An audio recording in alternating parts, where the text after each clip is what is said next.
to have something go right offensively early in the game and turn confidence from a question into an answer. Thanks, Wiley. Virginia Tech coming off the loss for Coach Justin Punting in his 6th season last week, and that was at home against Pittsburgh, 28-7. Coach Fuente was the coach of the year in his very first season here in Blacksburg. Crossed the way at his Dino Babers. 6th season as well, 9th overall as a head coach for the 60-year-old from San Diego, California. Ball's in the air, and there will be no return.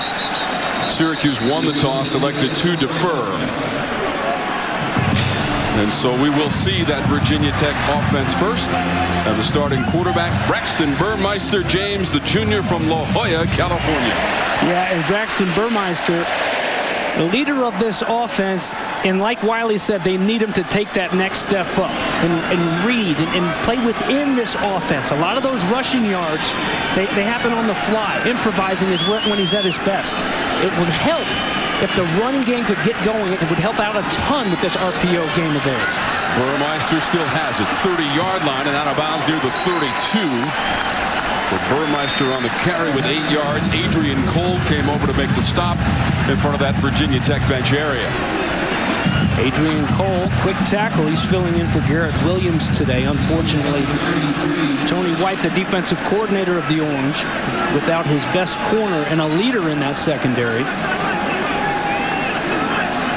Cole getting involved early, but a nice pickup on first down. That'll work if you're a Virginia Tech fan. They'll run it again with Blackshear. He's got enough for a first down up to the 37-yard line. He got 4. And that takes us right to our impact players, brought to you by your local Toyota dealers, James. All right, Trey Turner, the most dynamic player on this offense, and they're without their best cornerback in Garrett Williams, so you got to have all eyes on him. And of course, Mikel Jones, the true leader in the middle of this defense. Watch out for number 3. It's the magic number for the Orange. Close to the 40 for Burmeister, just a yard. Burmeister takes it near the 40-yard line. Mark him right at the 39 or so. Mentioned Turner as a weapon for that Virginia Tech offense. 119 career receptions for him as Burmeister will look his way. That's tied for 9th in school history for Turner, leading receiver for Virginia Tech so far this season with their 3-3 record. Swing it out to Turner. It's only about a yard to the 40. Adrian Cole again coming up to make the stop. Yeah, and a nice tackle by Cole. Open field tackle. Toughest thing to do. One of the toughest things to do in sports. And he steps right up and does his job. The way that's set up, it was blocked nicely. You had 2 hats on, 2 defensive hats for Justin Fuente, and then you hope your ball carrier can make one guy miss, but that wasn't the case. Nice open field tackle, of course, in the 3rd down and long now. 43% of the season on 3rd down for Virginia Tech, 8th in the ACC. Burmeister takes off. He goes to midfield, puts the head down, and he's got a first down and into Syracuse real estate. 12 yards on the run by Burmeister. Jones made the tackle for the Orange. Excellent job by Burmeister. There's nobody home on that side of the field. There you see Marlowe Wax bailing to get into coverage, and there's nobody left. This is one thing that Syracuse has done a good job of this season, is staying in those rush lanes, being disciplined. That time, nobody there to wait on. Really, your biggest threat in Braxton Burmeister to make that first down. They'll toss it out. Try to go to the edge to Malachi Thomas. Not a lot there. That's going to be a loss of 1. Time for our keys to the game, brought to you by your local Ford dealer with James Bates. What we're going to do right now is go back, way back, 1990. These hits are from Wilson Phillips. Hold on. Just hold on to that rope, Syracuse. I know you're frustrated because you haven't been able to finish off these last few games in the close ones, but you've got to hold on. Don't let go of that rope for Virginia Tech. Get in that groove. Get that heart back into it. Offensively, get a little bit of confidence and a little bit of rhythm. So that's D-Light and Wilson Phillips for you to start this one off on a Metallica Saturday. Back to the ground for Virginia Tech, and Malachi Thomas, number 24, goes for 2 yards. there was an acting job down on the field, and a couple guys kind of tangled up, and offensive linemen from Virginia Tech tried to get a flag. It looked like maybe a soccer match broke out there for a second, but he couldn't get one. Good no flag. Another 3rd and long. Watch out for Braxton. Pass complete to Robinson. Cuts it up the middle. First down, Virginia Tech. They have converted on a second straight 3rd down play. They got 11.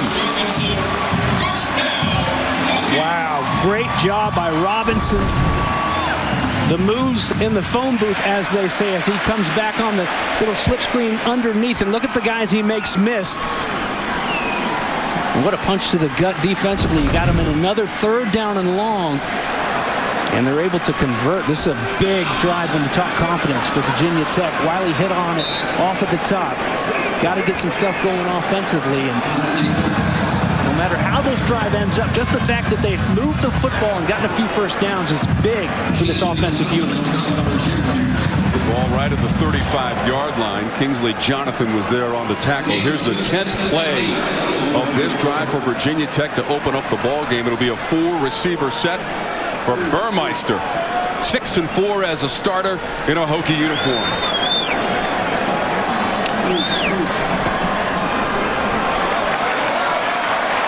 Thomas barrels his way to a first down. 10 yards on the carry to the 25-yard line for Virginia Tech. And this is where this offense can get scary. If they're able to run the football right at you between those tackles, then it'll open up. Everything else in this offense for Braxton Burmeister will be easier, and everything will seem to work. It's kind of like that triple option. When one play works, they all seem to work. And a nice pickup by Thomas. A lot of window dressing there. Now Burmeister comes to the near side as a receiver. Direct snap to Thomas. Virginia Tech trying to get crafty.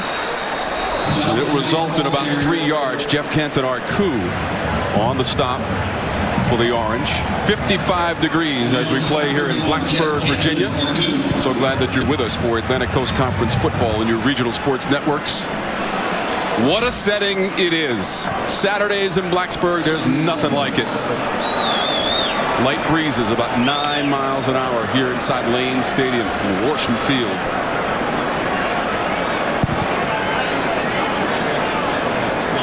Syracuse comes in with a 3-4 record, still looking for their first ACC win, 0-3 in conference play. Burmeister tosses it inside the 5. Julius with the grab and the touchdown for the Hokies.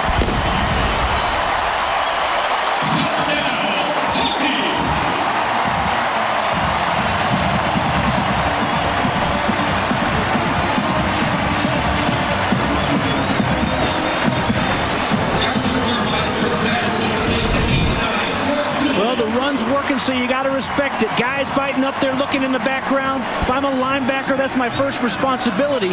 But the play pass, and that's where it works. That's where things start to work. The run works, so it sets up that play action pass, and it's just too easy. Julius, the junior from Charlotte, North Carolina, has his first TD catch of the season. And for Burmeister, his 7th TD toss. The tight end wide open and into the end zone. 7-0 Virginia. Join the voice of the Browns, Jim Donovan, Browns legend Doug Deacon, and veteran NFL reporter Tony Grossi for their opinions on Sunday's Browns game inside the Red Zone, presented by USA Insulation, Monday at 8 on Bally Sports Great Lakes and the Bally Sports app. When it's cold. Today's pros need today's tools, and nobody understands that better than the Home Depot. Our online project calculators cut guesswork and extra trips. Job site delivery frees you up to focus. Back to campus. James, that was the first bowl win in Virginia Tech history. Bill Dooley was the head coach of the Hokies back in '86 at the Peach Bowl. First bowl win, huh? First bowl win in '86. First bowl game for Virginia Tech came back in 1947. That was the Sun Bowl, but a loss to Cincinnati, 18-6. Out in El Paso, that's the hometown of Tony White, the defensive coordinator of Syracuse, and he's over there meeting up with his guys right now and trying to figure out what happened on that opening drive. Braxton Burmeister and company drove it right down for 7. Yeah, they had 41 rush yards on the drive, James. They are 13th in the ACC in rushing, but it did not look that way on that first drive. All right, time to check out the Orange. The offense led by Garrett Shrader, also a running threat, the sophomore from Charlotte, North Carolina. Absolutely, Tom. We talked a lot about Sean Tucker in the open and what he can do running the football. But here's a crafty quarterback right here. Can throw it around the house, but does a lot of damage when he tucks it and runs. Ran in back-to-back games, 2 losses at FSU, ran for 137. And then in that overtime loss against Wake Forest a couple weeks ago, ran for 178 yards. So watch out.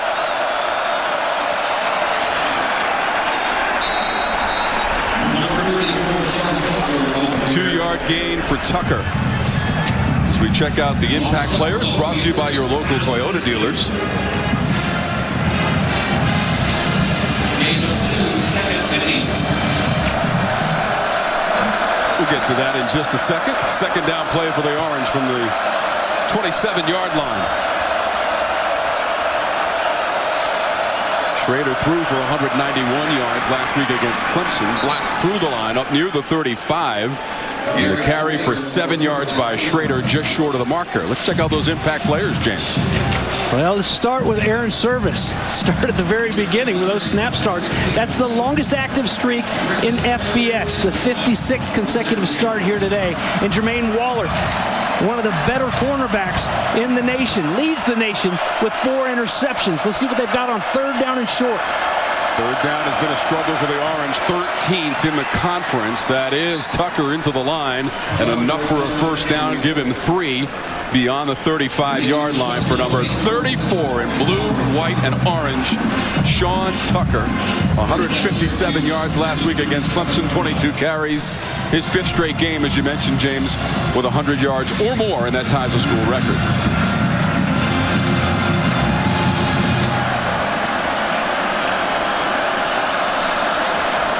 First down from the 37. Shoulder down for Tucker up the middle. Did the ball come out at the end? Virginia Tech says it has the football. Let's see if the officials are in agreement. It was Tucker on the carry up close to the 44-yard line.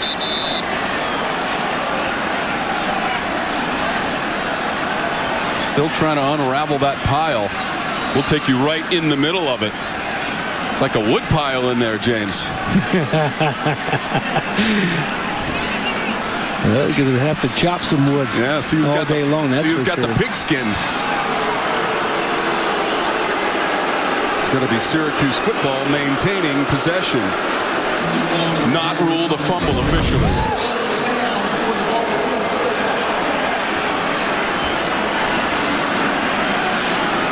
That ball was out before that hit. And, well, did they get to the bottom of the pile and then rule it? The ball was loose.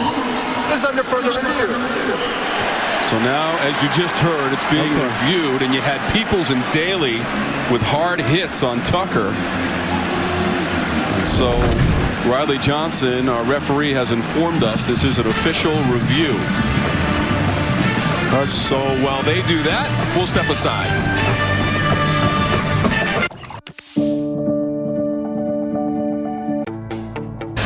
Right there, but Syracuse recovered at the bottom of that pile. Carlos Vettorello, number 52, offensive lineman, falling on that ball for the Orange. Bring up 2nd and 4.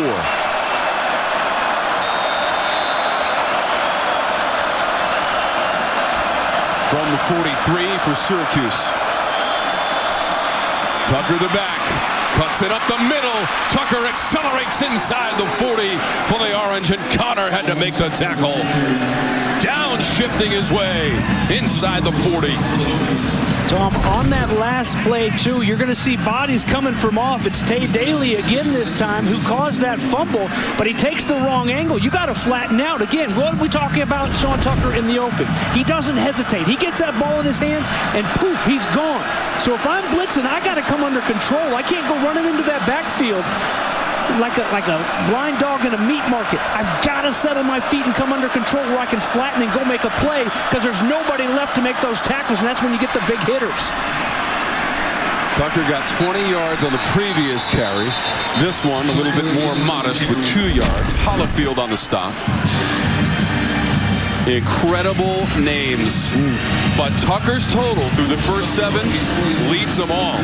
And Joe Morris has the record for yards in a season and yards in a career. Over 4,200 yards rushing for Joe Morris. So Tucker in some incredible company there, James. Well, and how about this? Just over a year ago, Tom, he was sitting at number 4 on the depth chart. COVID came around. You had 2 guys at Syracuse opted out. One in front of him that was hurt. And then it's really been the Sean Tucker show ever since, especially here in 2021.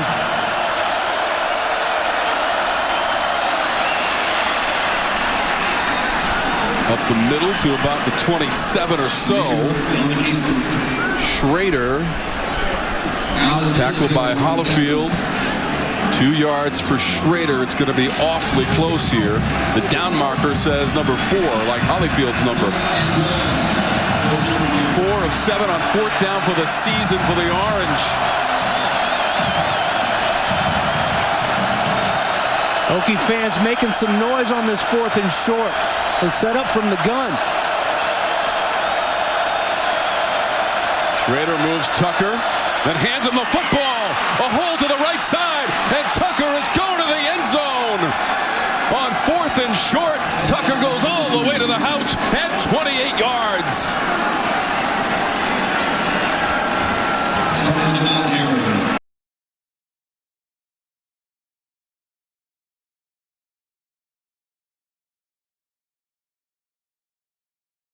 And eat that defensive front up. Then you've got a tackler. There have been too many would-be tacklers come into the backfield of Syracuse for Virginia Tech and just stand flat-footed like they haven't made a tackle before. You know, Sean Tucker's just a man. Garrett Shrader's a big guy, but he's just a man. They've got to make plays because they've been in position to make a few of these plays. And Sean Tucker with that run for the score. 28 yards on the run for Tucker.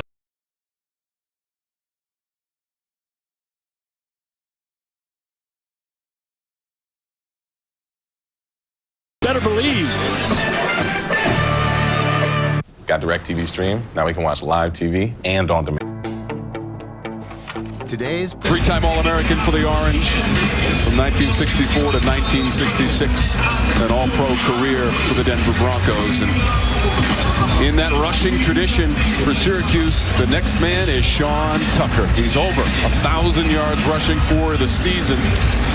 And now 10 rushing TDs for Tucker. 28-yard run, James, and into the end zone. That was on a 4th and short. And if you recall last week against Clemson, Syracuse also had a 4th and short at the end of the game, elected to try for the field goal and the miss, and they came up short against the Tigers. I would almost count that as the home run. Maybe a triple that Dino Babers is looking for, but that's a big play on 4th and 1 to take it to the house like that. Definitely off the top of the wall for extra bases. Okay. For Tucker. There is no return. So both teams have had the ball once, and both have found the end zone. Dino Babers' team trying to find its first ACC win of the year. 1-1 away from Syracuse so far this season.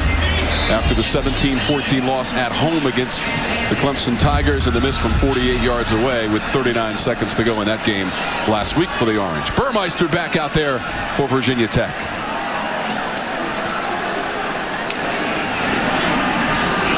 They'll go to Thomas.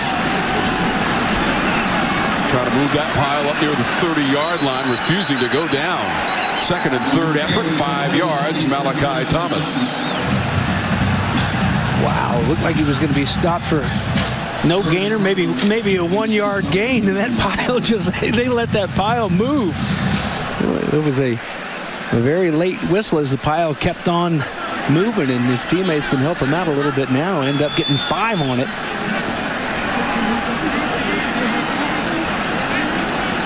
Second down from 34, Virginia Tech. Burmeister was 11 of 32 for 134 yards, a TD and an interception a week ago against Pitt. They'll hand it off again, spinning, but being taken down and driven backwards. They'll give him a yard on forward progress for Thomas. Lint Punting there for the Orange. Well, and Tom, coming into this one, the last 2 games, Burmeister just 1 touchdown pass and 2 interceptions coming in. So big to get that monkey off his back, if you will, with the touchdown in the corner on the opening drive. There's a 3rd down and 4 now. Hokies have converted their previous 2 third downs. Burmeister out of the pocket and up past the 35-yard line for a 1st down. Thompson made the tackle, but not before number 3 has the 1st down with an 8-yard run. That is one thing that number 3 does a good job of. When he makes up his mind, and a lot of times it's maybe a little bit too quick, doesn't go through all those progressions, but you know what? He makes it happen. When he decides he's going to run that football, he puts his foot in the ground and he gets going. And got him just what they needed right there to move those chains in a fresh set of downs. 2.5 minutes to go in our 1st quarter from Lane Stadium. Teams haven't met since 2016 as Thomas takes it wide near the 40. A game in 2016 was a win at the Dome for the Orange, 31-17. Virginia Tech was number 17 in the nation. Came into the Dome and left with a loss. Got Blackshear in the backfield now as Thomas will take a little break. And whether it's Holston or Blackshear, Keyshawn King, he's the guy that can make the big plays happen, but he's been dinged up so much here lately at running back for the Hokies. Trying to get something going from those ball carriers other than Braxton Burmeister. The 3 main ball carriers outside the quarterback are all averaging under 4 yards a carry. Well, King's been dealing with an ankle injury. They'll run this one past the 45 with Blackshear. He's awfully close to the marker, maybe a little bit short there on a 6-yard carry for the junior from Philadelphia, Pennsylvania. Well, Blackshear came in early in that Notre Dame game, had a couple pretty 1st downs running the football. The speedster transfer from Rutgers.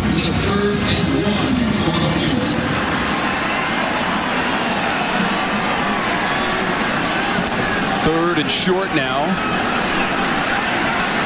Towards midfield for Blackshear, and that's a 1st down. He got 2, so the sticks are moving for Virginia Tech. Methodical late in the 1st quarter. In fact, we're inside of a minute to go.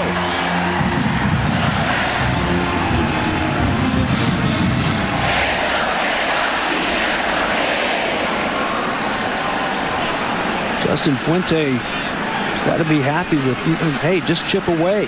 They don't need to hit the big hitters all the time, just like early in that North Carolina game. Blackshear tripped up at the 40. Down at the 38, 12 yards. Hannah tripped him up.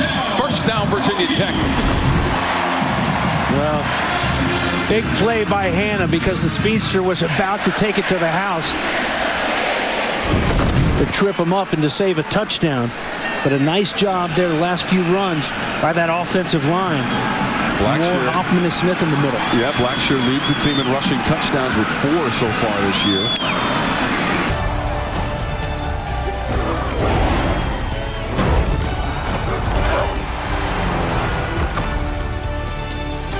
Time flies when you're scoring touchdowns. Each team on its 1st possession in that 1st quarter scoring. So we're now about halfway through the 2nd possession for Virginia Tech as we start the 2nd quarter, James. Maybe it's a makeup. Last time we were in this booth 2 years ago, a 6 overtime game. I remember it well. Burmeister, the pump and the throw inside the 10. Incomplete. Looking for Robinson. It's incomplete.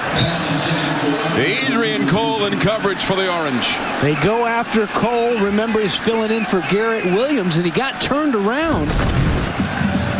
Separation there by Robinson, and a nice throw. On the field of an incomplete pass. It's under further review. This is going to be tough to overturn it. Heck of a concentration, even if he didn't have it secured before he hits that boundary line. And I don't think Cole got a hand on it. Almost. That's our best shot right there. Wow.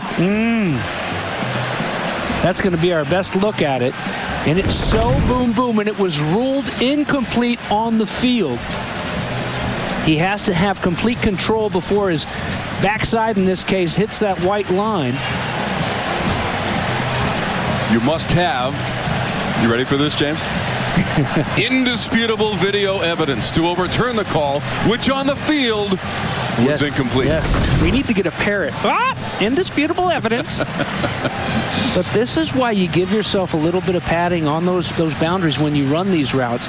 See, the ball moves when he hits the ground hard there when he rolls over, but it's not like it's loose. It's so tough because as soon as it hits his hands. James, regardless of how this is called, that is one heck of a grab right there by Tavion Robinson. It really is, to come back across his body. And being shielded by Cole waving his arm as well. Right. And the nice throw by Burmeister to drop it in there.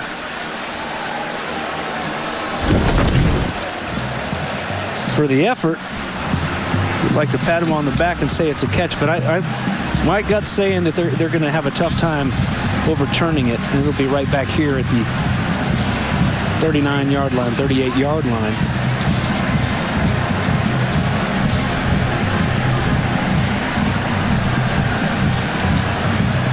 So we are being informed that this is going to be overturned. Riley Johnson at the monitor is going to make it official. After further review, the receiver made a catch inbounds at the 8-yard line. It'll be first and goal. They like to hear that here. I don't hate it. That's a tough one. I wouldn't want to be under that camera there. But it's so boom, boom. But he did secure it even though it was on his wrist. It's just so close with that backside on the line. So now Syracuse has to turn it around and play defense first and goal with that ball inside the 10-yard line here in the CPI red zone. Virginia Tech has entered the CPI security red zone, Bates. 78% on the season. 12 touchdowns, though. That's the fewest in the conference in the red zone after the 30-yard play and catch by Robinson. Blackshear the back. Burmeister at the 5. Toppled near the 4-yard line. Jeff Canton, Arku in pursuit and tackling. Good job to rally by that defense. And, you know, I get it why you draw up a lot of ball plays for Braxton Burmeister to run the football, but you've also got to be careful because you're counting on him. You know, Boomerich is injured, their backup quarterback. They've got Caden, but he's their guy. And so you can't run him too much because he's going to run a lot on his own, tucking it and going. Nice stop defensively. Thomas to the left of Burmeister. They'll take it up the middle, drive toward the goal line, and in for the touchdown for Virginia Tech. 4 yards and a score. Malachi Thomas.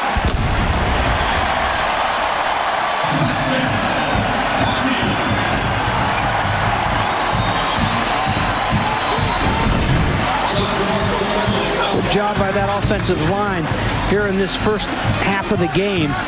And it just turns into a who wants it more. Malachi Thomas fighting his way to that goal line, getting that ball across the plane. Not a bad confidence booster. And that's just what the doctor ordered for your quarterback, Braxton Burmeister, this early in this game. First rushing touchdown of the season. Malachi Thomas 4 yards away, and the Orange can't keep him out of the end zone. 14-7 Hokies. When you For the freshman, and that brings us right to our 5-star drive summary. Brought to you by Yellowwood, Bates. Shoot, you don't want it. Doesn't have that yellow tag on it. Well, you don't want any part of this Hokie team here on offense early in this one. As you look at that 5-star drive summary. And of course, that big pass completion from Burmeister to Robinson, a big play on that drive.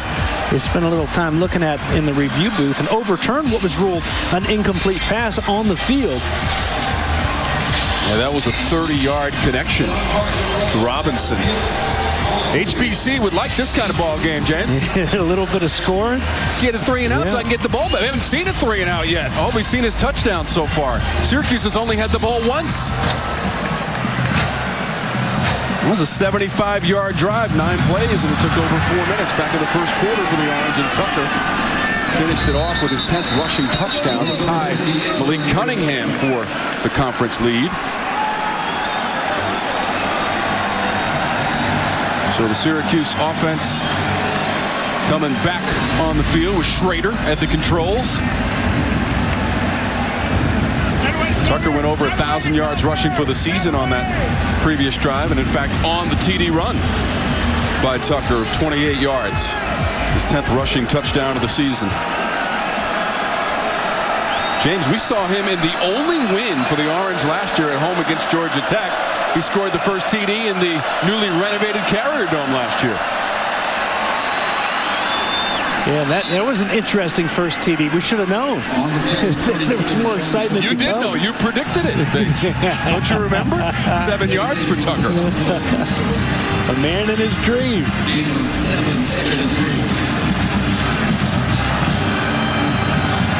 We'll take that. Nice gain. First down, so important. Get ahead of those sticks. There's Elmore in motion. Tucker battling for the 35-yard line. Might be a little bit short. Connor came up to meet him. Junior from Jacksonville, Florida on the stop. Tucker, the freshman from Owings Mills, Maryland. Nice job by Connor. They had to bring the wood right there. They need him to play a little bit better defensively. Need him to make plays like that. That was outstanding. Good program he went to in Jacksonville at Trinity Christian. There's another third down and short now for Cuse. 1 of 2 so far in the game. Flag is out. Tucker had the football. Penalty marker comes out.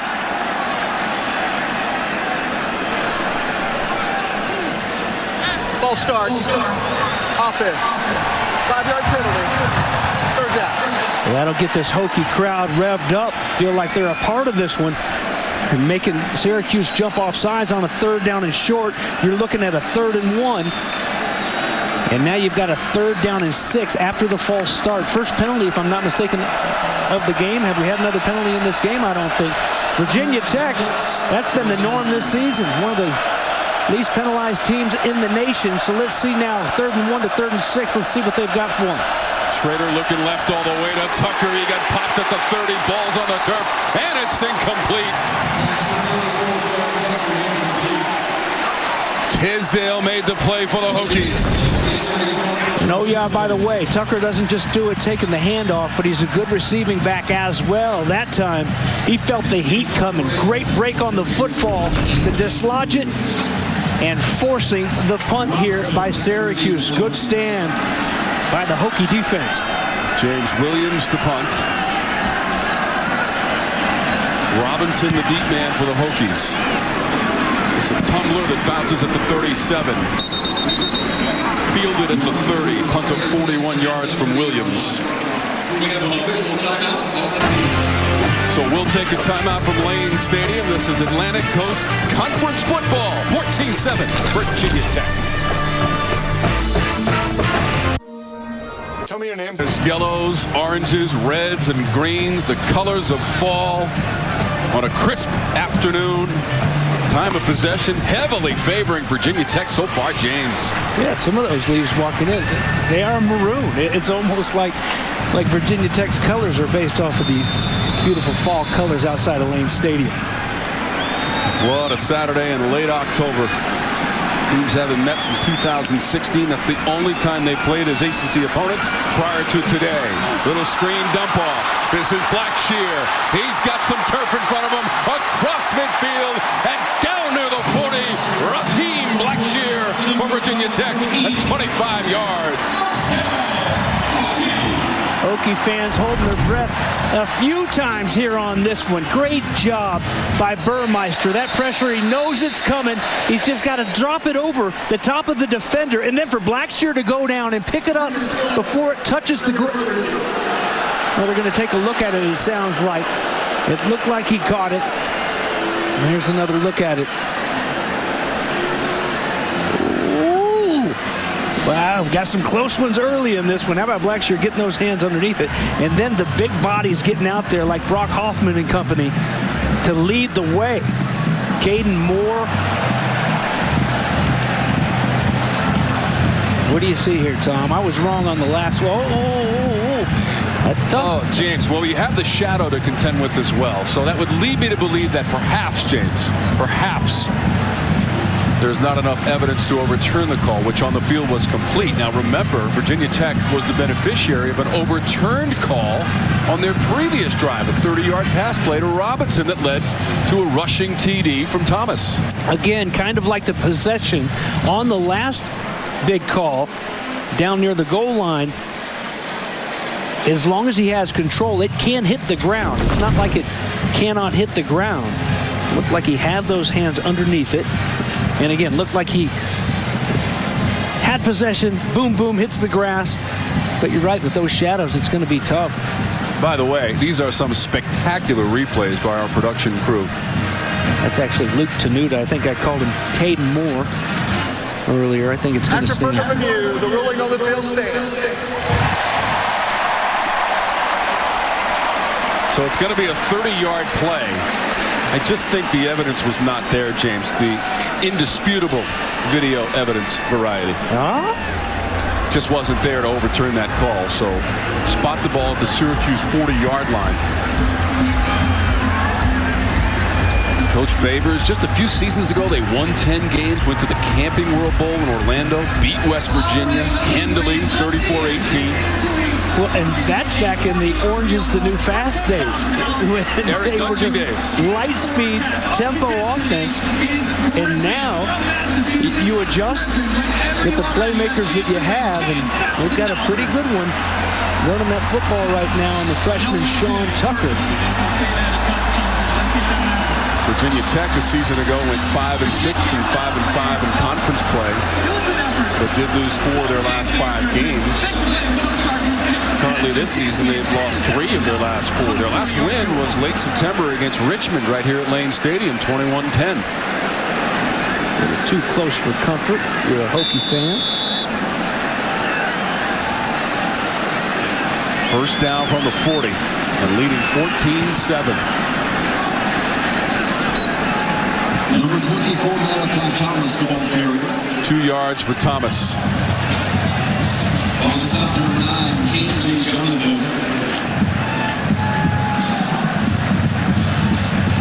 Gain of 2, 2nd and 8 for the Hokies. Thomas, Burmeister, Blackshear. They've done the bulk of the running so far. Thomas 10 carries, 28 yards, does have the rushing TD. 88 total rushing yards for Virginia Tech. Little razzle gadget, it ain't gonna work. Jeff Canton-Arcou saw it from the beginning and diagnosed it. Couple Orange defenders. Excellent job of staying home, playing your responsibility, your position, send them back the other way. Outstanding. You try to, things start to go your way offensively, and you roll the dice because you think, hey, everybody on the defensive side of the ball, now they're going to try a little bit extra to go and make this play, help their teammates out and get out of position. But that wasn't the case here for Tony White's defense. Good play to force a 3rd down and long. A loss of 7. Heavy on the rushing side for Virginia Tech so far, but on 3rd and long, Burmeister looking to throw it. He gets wrapped up and tossed down at the 40. Stephon Thompson, and a loss of 11 and a sack for the Orange. Burmeister can be so slippery. You got to be careful, and a great job just to bust through there, and not much resistance for Thompson. But when he gets back there, he goes and makes the play. Heat it up, go make it happen, wrap him up, drop him. And the last couple plays, those guys went the wrong way if you're a Hokie fan. Thompson up to 4.5 sacks now for the season. Pena watches it sail into the end zone. 52-yard punt. Orange with the football when we come back. Virginia Tech's got the lead at home here in Blacksburg. Virginia Tech travels to Atlanta to take on Georgia Tech, where the Hokies have won 4 of the last 5 against the Jackets in Atlanta. That's followed by Boston College and Syracuse at 3:30. That's an old-fashioned Eastern football rivalry, the Eagles and the Orange. Check your local listing for the game and time in your area. Bates, we're on our way to Atlanta next week. Sir, the guys from Atlanta up here in Virginia with us today. Jeff Collins has got his Yellow Jackets after the bye week and the win over Duke, heading into Charlottesville to take on Bronco Mendenhall and the Virginia Cavaliers. Should be a good one tonight at 7:30. We've got a good one here to start this day, that's for sure. Tucker spins away from the first man, nowhere to go. Loss on the play, back to the 19-yard line. 9 rushes for 69 yards and a score for Tucker's 10th rushing touchdown of the year, but nothing available there against this Hokie D. Penetration right away from Justin Hamilton's defense to disrupt, and then the other guys there to clean it up. Just hanging on for dear life for those powerful legs of Tucker. Shrader, sideline. Alford was the receiver for the Orange. Pass intended for 82, Damien Alford, incomplete. Dorian strong there in coverage. Here you're going to see, and he's in position. Sees those eyes get big. He's got to be careful because they'll throw that flag if you don't snap that head around and try to find that football. Trust yourself in your coaching because they rep that every single day. Those eyes get big on the receiver, snap it around, maybe get an interception. But a good job of breaking it up and forcing a 3rd down and long here for Syracuse. Shrader. Pocket deteriorates. He escapes but gets hit past the 25-yard line. Needed to get to the 30. Amari Barno making the stop after 8 yards for Shrader. Barno wearing that 25 in honor of Frank Beamer, the legendary coach here at Virginia Tech. Justin Fuentes said number 25, usually number 11, Amari Barno, the defensive end for the Hokies, is on another planet physically. Just athletically, he can go, and showing you right there, turning and burning and running down a guy who's done so much damage with his legs in Shrader. You know Coach Beamer is in attendance today. 280 career wins and 238 at Virginia Tech. Watching his Hokies against the Orange with 8:27 to go in the second quarter. It's a 14-7 lead for Beamer's Hokies here at Lane Stadium.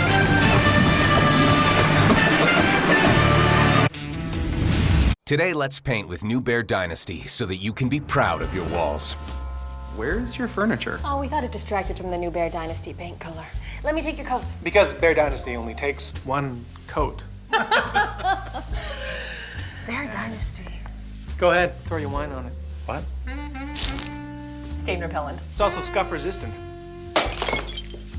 You're paying for that. Introducing Bear Dynasty, the best of Bear, exclusively at the Home Depot. Rush for 3 yards. That's up to the 46, 47-yard line in that area as we close in on the 8-minute threshold here in the second quarter.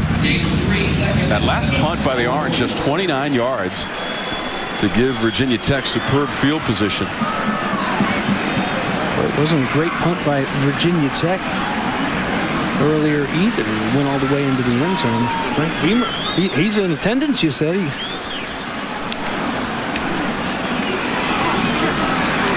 Special teams around here. Muy importante over the years, that's for sure. As they should be, those hidden yards.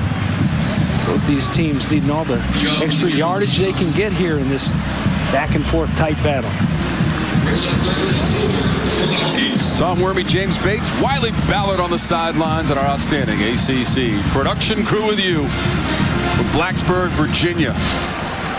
Hokies are 4 of 5 on 3rd down in the game, operating from their own 48.5-yard line. And we'll call it 3rd and 4 for Burmeister. Those edges will bend, and he gets dragged down at the 40. Orange with their 2nd sack of the game. This one, it's Marlowe Wax, the freshman, a loss of 7 on 3rd down for Virginia Tech. Tony White bringing those backers on the blitz. Earlier, just moments ago, we saw Stephon Thompson with the big sack. That time it was Marlowe Wax back there in a hiccup and swallowing up Burmeister. Pena, fair catch. faked everybody. Oh, this one checks up inside the 5 and down near the 2 for Peter Moore. Strong on the touch, 55 yards on the punt. Peter Moore, the freshman. And totally redeemed yourself after the last one went into the end zone. That's more like it. Great punt. Leaf season is here. So this is the new Portal Go. It moves with you. Let's get this. You know as well as anyone how important it is to have that rapport between quarterback and receiver. Well, Braxton Burmeister and Tavion Robinson have built it by playing video games. They are avid Call of Duty fans, play a lot of Modern Warfare, Cold War, but this summer they opted to play Madden.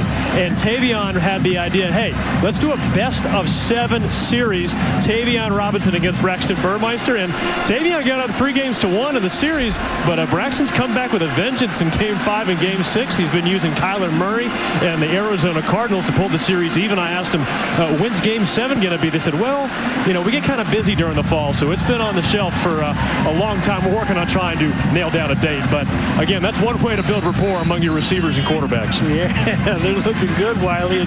And Braxton actually said the only time Tavion can beat me is when we go random teams.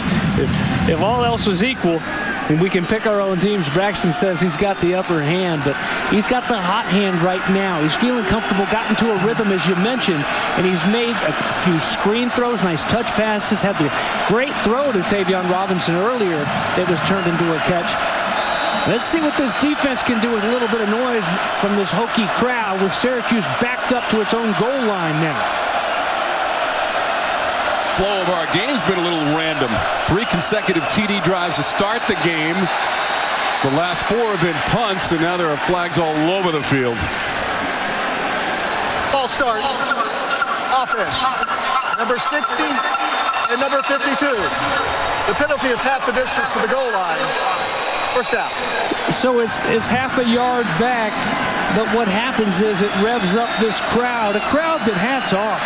It's noon. You're coming off of an ugly game against Pitt, the loss 28-7. I'll just watch it at home. Hey, these people all passed up the opportunity to watch us on TV. You know they're excited about Hokie football. Caused 2 false starts on that Syracuse offensive line already in this one today, and now they're really making some noise.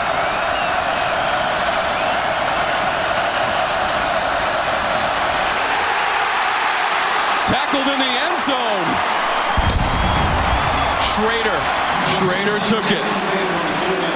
They hit the ball. Shrader had the ball coming up the middle. There was a tackle in the end zone. Guy didn't have the football. Well, it was a nice read by Shrader because, as you saw, Sean Tucker was hit as soon as he came away from that mesh point, and Shrader, with that big body, just getting whatever he can. It fooled the cannon guy, too. They fired off the cannon thinking they had a safety. Everybody fooled. Well, that's what I thought, James. I'm hearing Skipper go off. You're doing the cannon, too, man. You can do it all. Shrader from the end zone. This pass complete past the 10-yard line. Cooper had the catch. It's going to be a first down for the Orange. Huge play. Great job by that offensive line. They had to have you. And here's another look, just enough to move those chains and give yourself a little bit of padding after it got really interesting there for a few moments for the Orange. Now just catch your breath and get back to doing what you do best. Plenty of time here in this first half, a chance to go down and try to tie it up. Another quick pass, just shy of the 20. It's Cooper again for 7 yards. Ball's thrown hard and behind Cooper. Excellent job. Focus on that rock. Go back there and get it. And get down because of the hits coming. Play action pass again. Everybody in that Hokie uniform on the field right now, they've got to respect what Sean Tucker can do. Shrader, sideline at the 40 and caught. On the run, Johnson. Sherrod Johnson with the grab with Peoples right there defensively. Dorian Strong underneath the corner again. And again, he doesn't turn his head around and find that football. Sherrod Johnson, the junior from Miami, Florida, Booker T. Washington. Ball start. Offense. Number 60. 5-yard penalty. First down. There's a stack and just bailing right there and making up the ground. One thing, too, if you're not going to intercept the ball, knock the ball away, at least secure the tackle. That time Dorian Strong, those arms just flailing around a little bit in there. A lot of times you're taught, break on that ball, get that backhand wrapping the body. Front hand trying to knock it away. Got neither there. Syracuse with the big yardage. Nice catch by Sean Tucker. Not a whole lot going on after it because a good job of rallying by this Hokie defense. Just how smooth, showing you what just a natural football player he is. That wasn't an easy catch. Got it one-handed with that left hand. Good job rallying by this defense. They've done a good job defending Sean Tucker as a receiver here so far in this one. That's Jordan Williams walking off the field slowly, but under his own strength. The transfer from Clemson.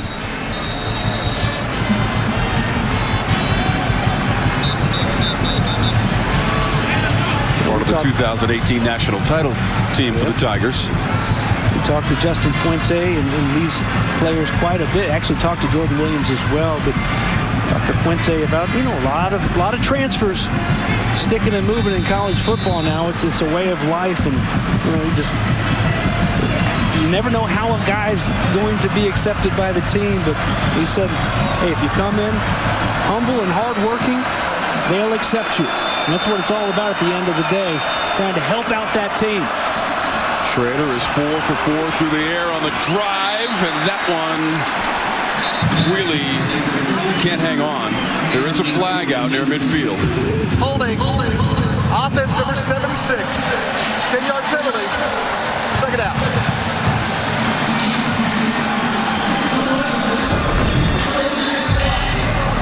There's another look at it, and it's a couple throws here behind the target from Shrader. Cooper, we saw just a few moments ago, able to bring it in. That one a little bit too far behind Anthony Quealy.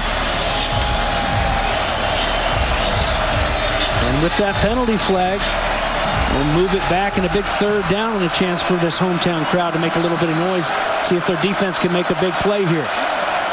3rd and 14, 1 for 4 on third down of the game for the Orange from the 46 of Virginia Tech. Shrader down the middle of the field, and he's got his man near the 22-yard line. First down yardage and more. Courtney Jackson on the grab for the Orange. I like the play call by Sterling Gilbert because, again, here comes 34 right out of the backfield. Linebackers, all eyes on him. The damage that he can do catching the football, and then you throw it at that next level where you've got everybody focused down underneath, past the sticks, move them, fresh set of downs. Shrader on the run, makes a man miss and gets inside the 15. 8 yards for Shrader. After a 24-yard pass play to Courtney Jackson, he runs the ball down to the 13-yard line. Second and short for the Orange. Trailing 14-7, late stages, second quarter. All the points on the board in the first 3 drives of this game. Shrader to the end zone. It's too far. A little too far to that back corner of the end zone. Peoples was back there defending for Virginia Tech. Luke Benson was the receiver. Yeah, Hollifield's going to come on the blitz. Shrader takes a little bit of a lick there and running out of real estate as he tries to get that football off in a hurry. Maybe not quite as much air if he would have had a little bit of time. The rush thanks to Dax Hollifield, forcing a third down.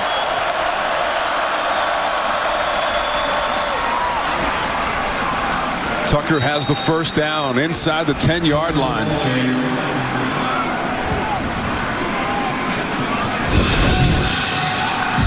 Chris Elmore, Rhino there in the backfield.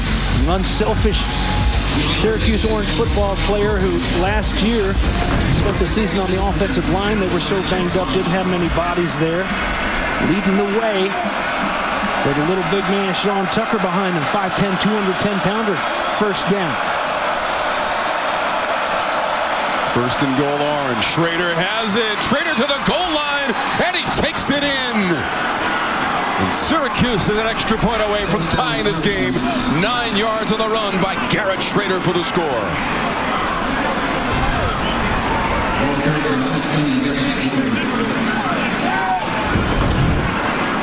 Big drive here to answer, and there's Elmore once again leading the way on the read by Shrader. Great vision, great read, and an easy trot into the end zone. Which will come and see if we tie it up. 11-play drive, James. And the 10th rushing touchdown of the season for Shrader. So he and Tucker have 10. That one's blocked. Andre Schmidt had an extra point blocked. Virginia Tech picks up the football down the sideline. Dorian Strong. And Strong takes it all the way back.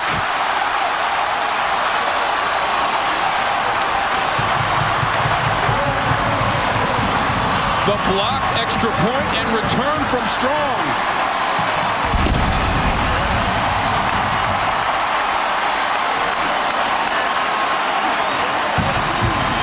So the Orange went from tying this game to trailing by 3.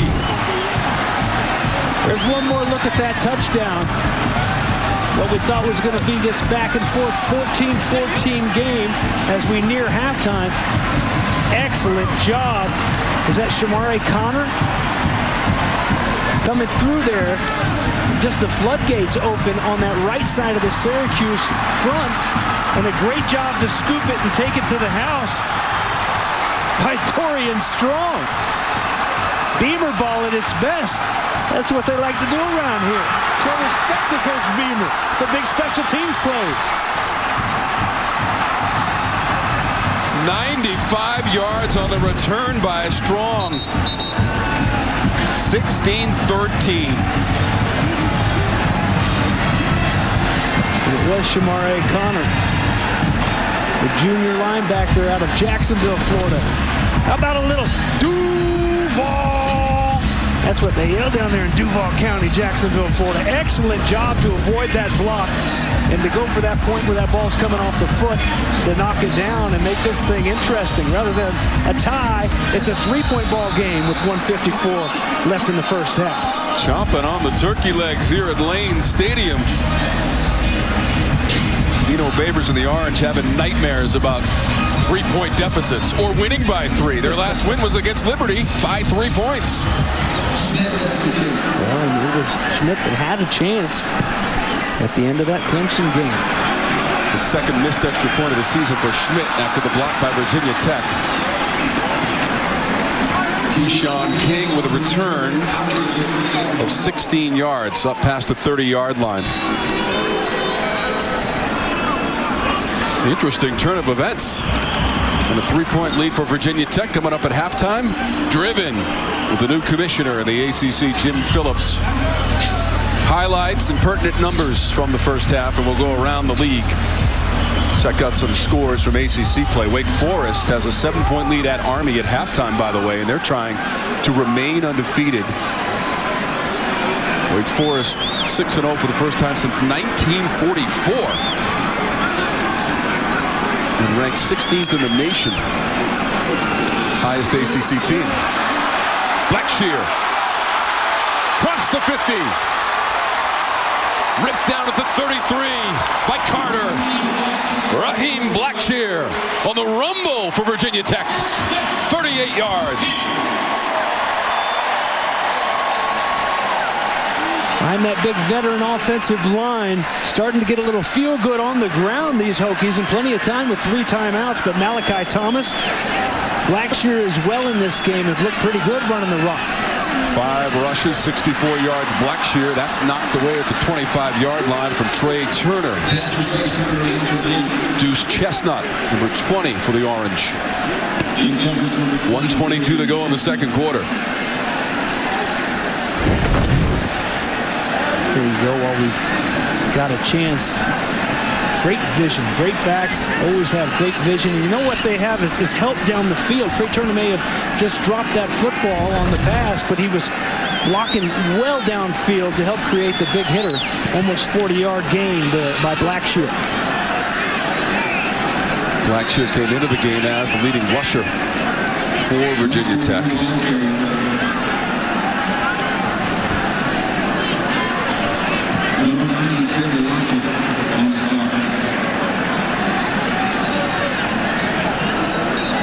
Timeout on the field.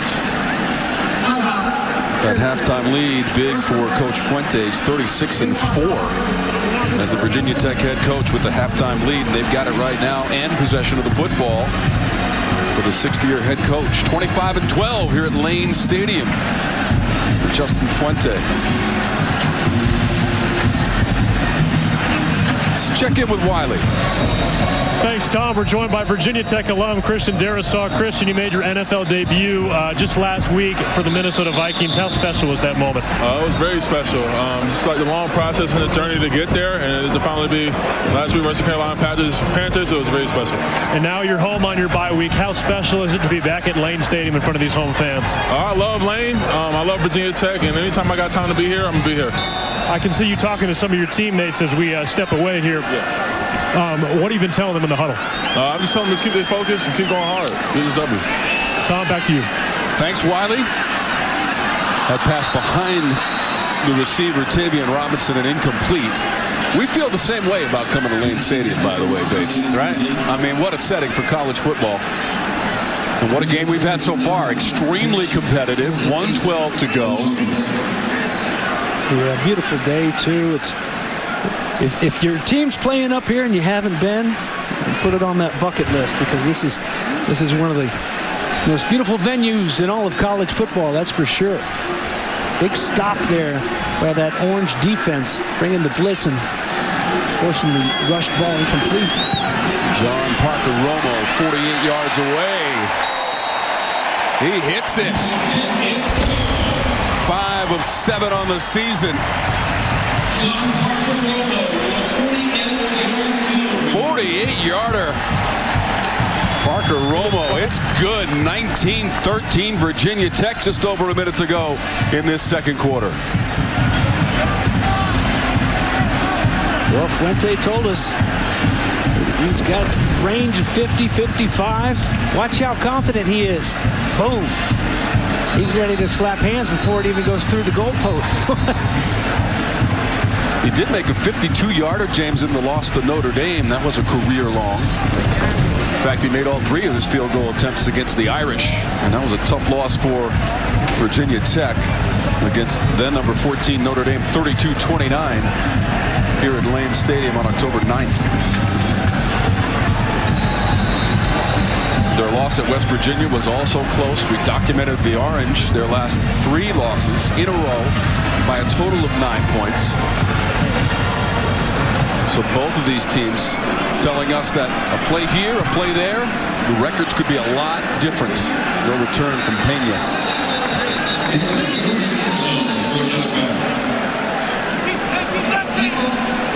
So Strong had the return for 2 points, then the field goal, and now a minute and 8 for Coach Baber's offense to see if they can add to the total here late in the second quarter. Got to continue to take care of the football. Got to be careful with those penalties here as well. 2 timeouts left for Syracuse as you take a look at that scoring drive. Capped off by that 48-yard field goal by John Parker Romo. 5th made field goal of the season for him to make it 19-13. Shrader at quarterback. To the 40 and more. Courtney Jackson up to the 43 for 18 yards. First down, Orange. Peoples on the stop, Virginia Tech. Virginia Tech brought 4 that time. They had a delayed, what looked to be a delayed blitzer, perhaps throwing a spy in there, making sure that Shrader doesn't tuck it and go with those 2 timeouts. He can do some serious damage.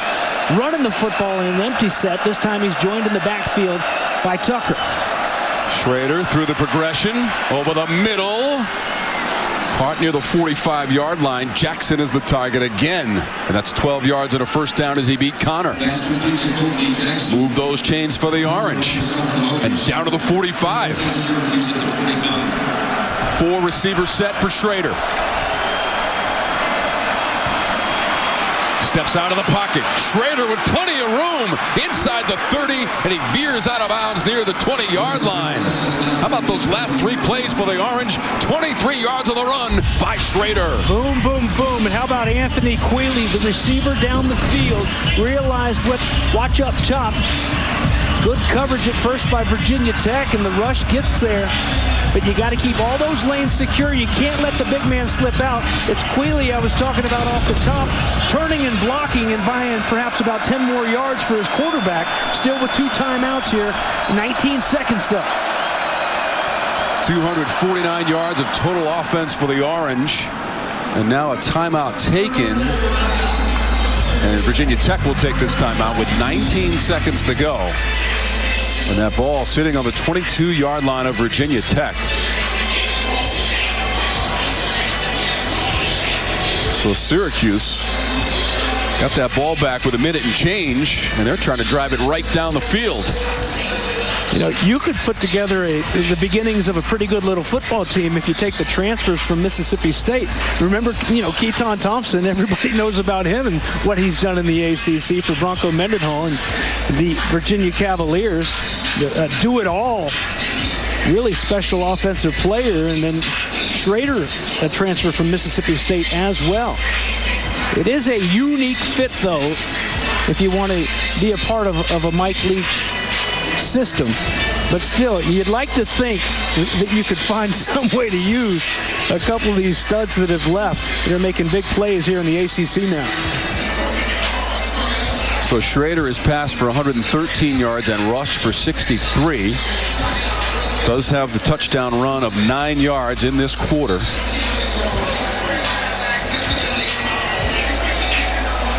Syracuse will bring the empty set one more time. There's Sean Tucker in the ball game right now. Unless that's him up top. I think it might be.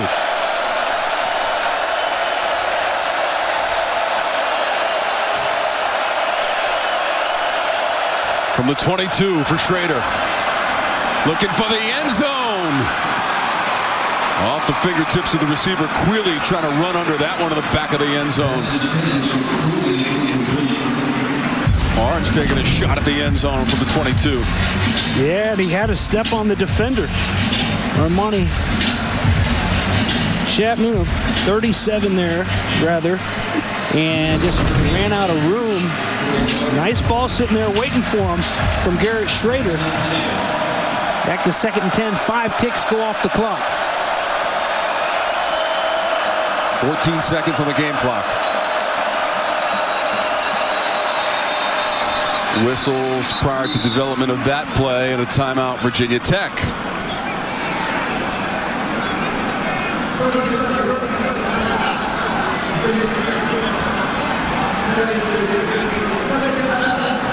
So the Hokies with 1 left. Orange have a couple.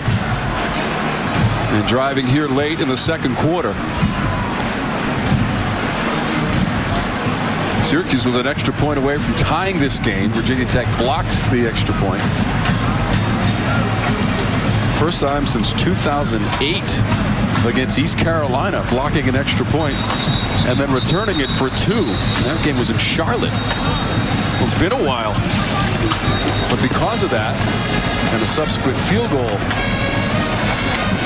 by the Hokies, they've got the 19-13 lead as Parker Romo hit from 48 yards away. And a good job. Dorian Strong, just a freshman, but he knows what to do to scoop it and score with those 2 points. Definitely don't want to just fall down on that one. All right, so after the timeout now, 14 seconds left. Second down. Shrader's got it. To the 10. To the goal line for Shrader and down close to the 1-yard line. 21 yards. Shrader on the run. Daly on the stop, but the ball's at the 1. Right behind big Sean Tucker, leading the way in great blocking way down the field in the end zone by the Syracuse receivers. Orange taking a timeout, James, with 8 seconds to go in the quarter. And that ball is right at the 1-yard line. Got Devon Cooper down there blocking.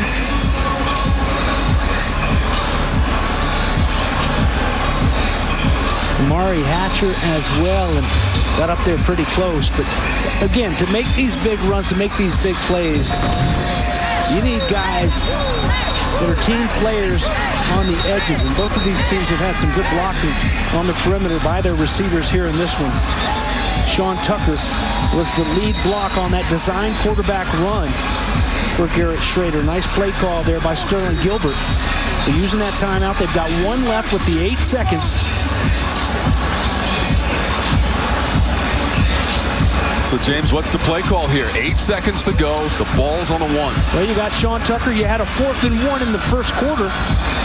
And you got that and a whole lot more because that offensive line did a great job of getting that low pad level and winning the battle up front. I'm going right back to Sean Tucker, the freshman running back.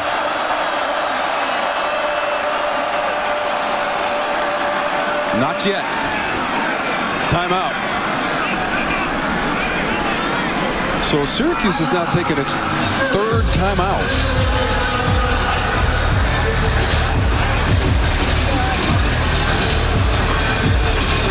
Well, it's now,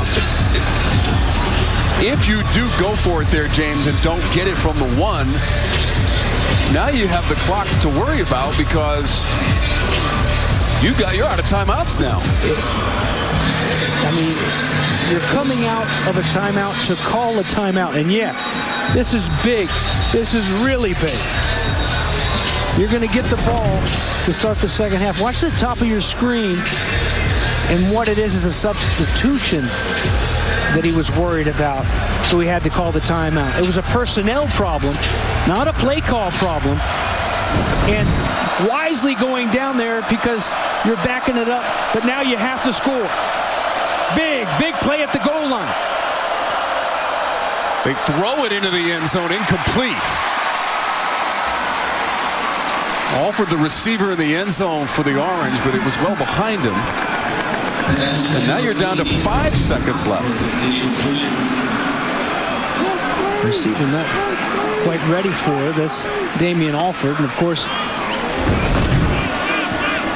get one more play call and then send the Shrader, Tucker, the offense back out there. Your best bet is to punch it in, not just with Tucker or that big quarterback and Garrett Shrader as well, but that's when you roll the dice and wisely going for it through the air on the first try. Here we go. Orange out of timeouts. Shrader diving for the goal line. Now, I don't think he got it. Hold on. Timeout was called prior to the play. Oh, gosh. Oh, looks like wow. Virginia Tech. Virginia Tech took a timeout. He didn't get in, Tom. If Coach Punting was out on the field as the play was going on. It's not going to matter because they called a timeout, but he didn't score. So it's one of those where you try to ice a kicker and you wish you hadn't because he missed it. That would have been a goal line stand and time would have run out. And I don't know if he's upset because he wanted the timeout earlier or that.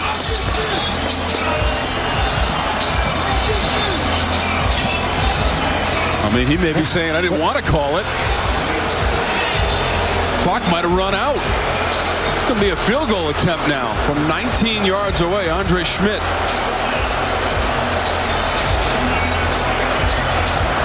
Seven of 11 on the season.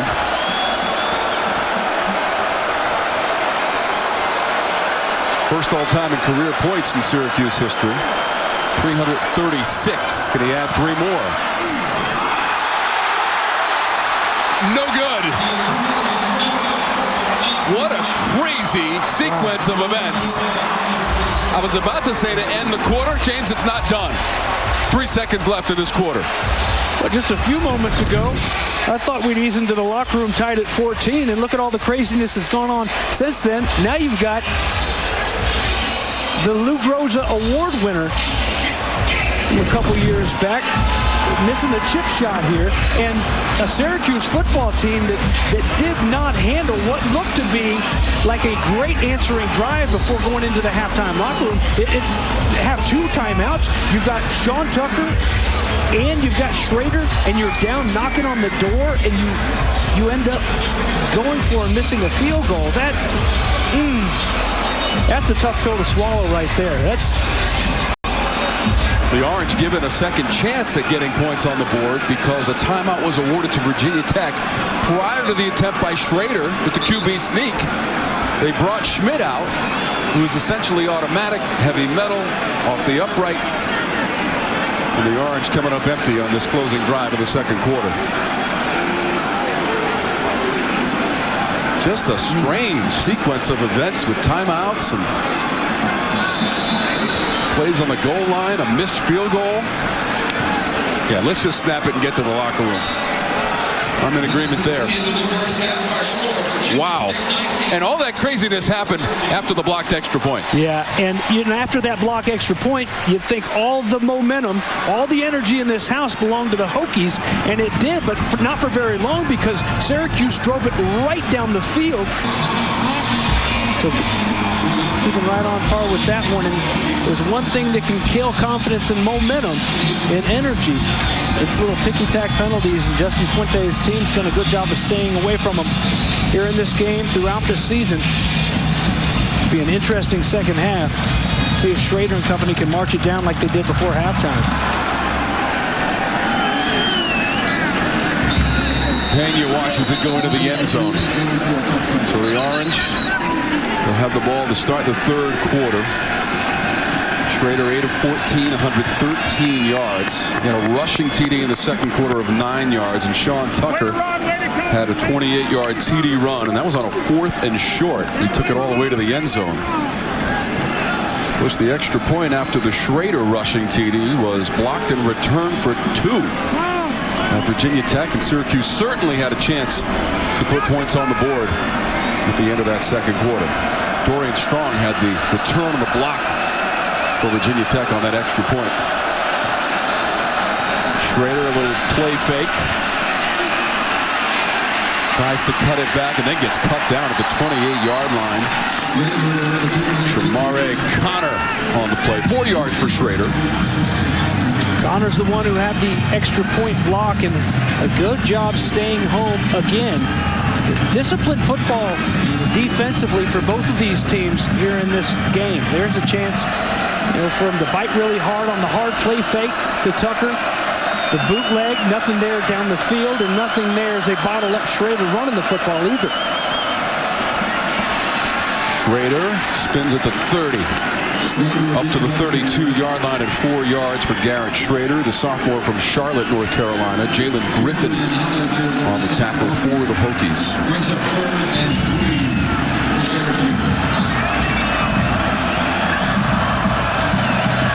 3 for 6 on third down for the Orange.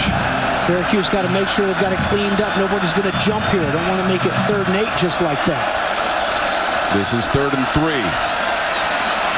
Shrader over the middle at the 40. Caught and a first down. Courtney Jackson, the redshirt freshman, making the grab, and the Orange convert on 3rd. Good job with the protection up front. Plenty of time for this to develop. And then an easy throw right across the middle. But again, Shrader continues to be a little bit behind those receivers. Doesn't matter for the redshirt freshman. Jackson secures it and moves the chains.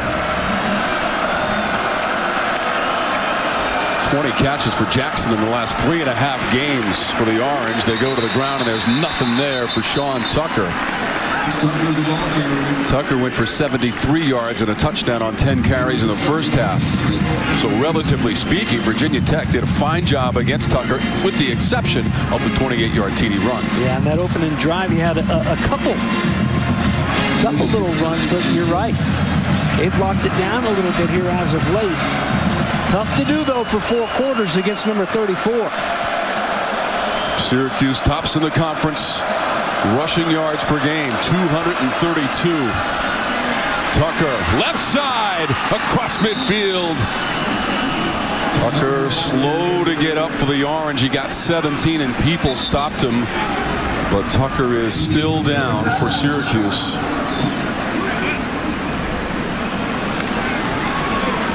Hopefully just needed a second to gather himself after that run for a first down. So the ball's at the 43 of Virginia Tech after the Tucker run. When we come back, first down for the Orange, trailing 19-13 to the Hokies. Do you have a Social Security disability claim which has been denied? Or a worker... Tucker upright and enjoying some liquid refreshment on that sideline, but did take a shot to his right side, James. H2O. Look at Peoples coming over there. He's from his safety spot, the sophomore, Nasir Peoples. It's been fun to watch. It looked like he just maybe took a shot on that hip or perhaps a thigh, but looks to be okay standing over there. Tucker needs 10 yards for 100. Shrader needs just 9 yards to get 100 rushing. Wants to throw this time. We'll touch on that one. Down near the 25-yard line. Quealy for 16 yards. He was waiting on it. Oh, forever. Waiting for that airmail. I mean, the ball, it's a long, far hash mark, and you just thought Armani Chapman was going to be able to recover, but the ball falls in there perfectly. Good throw by Shrader. Shrader toppled near the 20. 5 yards for Shrader. 6'4", 230 pounds, and a sophomore. Designed run here for Shrader, and a great job to clear things out right there in the middle. Vettorello, you got Rhino in there as well, Chris Elmore. And big Garrett Shrader, that big body falls forward and always gets a couple extra big yards that add up, that's for sure. There he goes again. Shrader, 10-yard line, inside the 5 and into the end zone, and a touchdown for the Orange. Garrett Shrader on the run.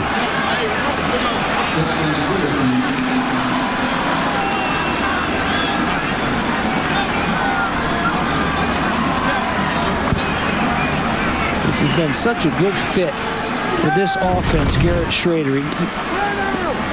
He doesn't look like a Blazer, but he's got such a nice long stride that he can really run out there and open the field. And what helps so much, guys like Anthony Quealy, again, just have that nice catch, turn around and blocking for these backs, for your quarterback down the field, making things happen. And tying it at 19. It's 11 rushing touchdowns on the season for Shrader. Went over 100.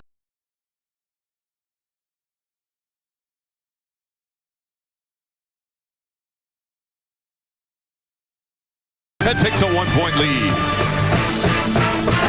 After a long wait, the next chapter. Hard work? Sure. Guesswork? You're in passing. Yeah, technically it was made in Charlotte, but then moved to Starkville before making its way up to Central New York. And here we are now in Blacksburg, Virginia, where greatness is on display. Garrett Shrader running for another touchdown. He had 3 rushing touchdowns in Tallahassee in that game against FSU, coming in ranked 9th nationally with those 8 rushing touchdowns. But just such a big load, hard to bring down. You know, whether it's rushing the passer back there, it's going to take more than, just a little hit on him. He'll stand in there strong and deliver that football with pressure around him.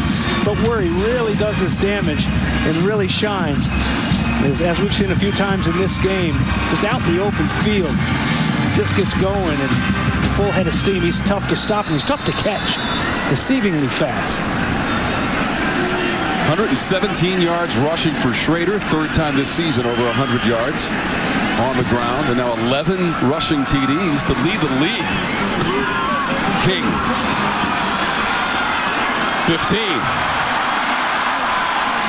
Up near the 25, the return of 23 yards. Keyshawn King Thompson on the special teams tackle. Now a message from Works Nitro.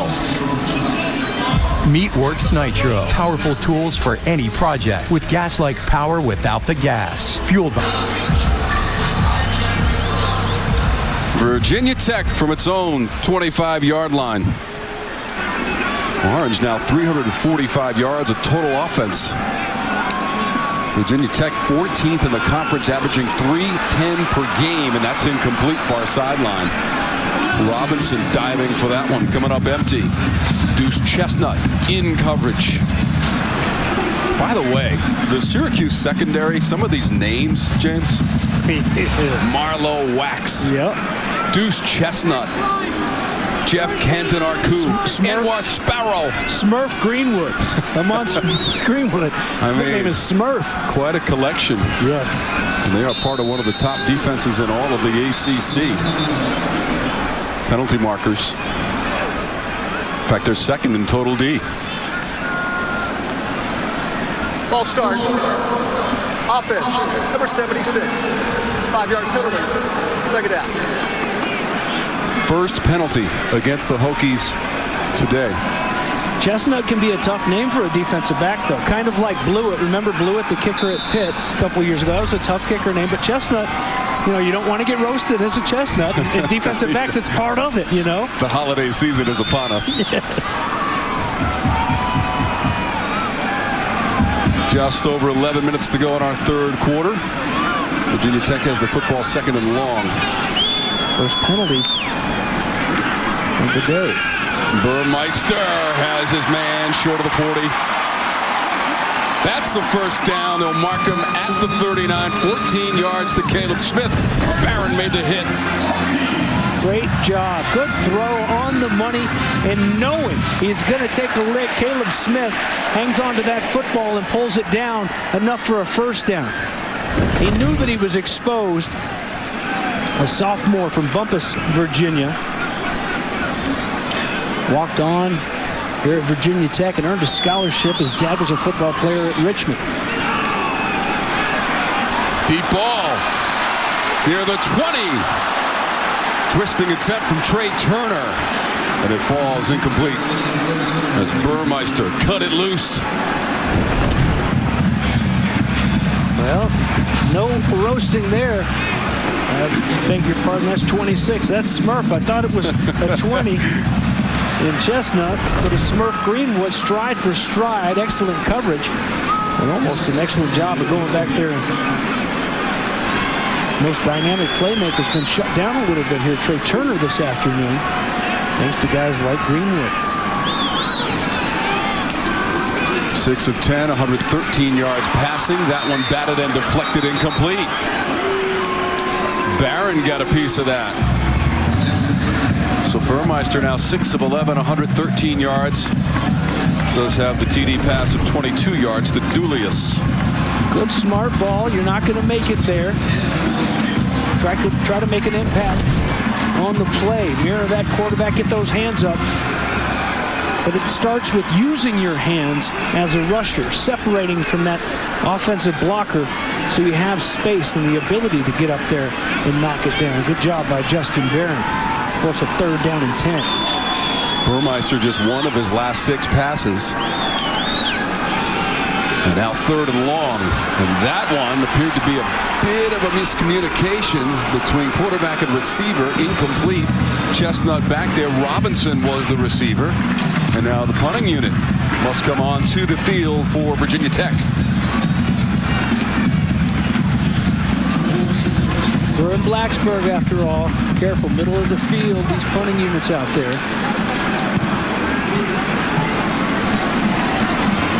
Pena near the sideline. Flag comes out. Up near the 25, but there is a marker on the play.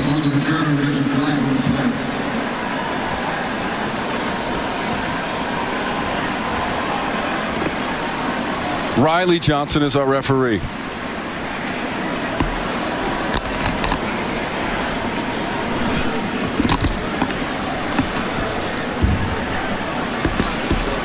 Holding. Return team number 31 during the kick. is half the distance from goal line from the end of the kick. First down, timeout.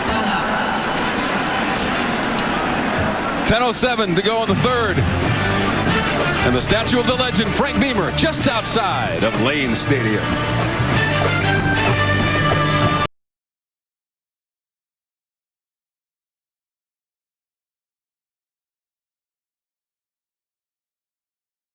Right the first time. That's where the Home Depot comes in, with an app to rent and reserve the right tools with just a tap. With convenient image search options.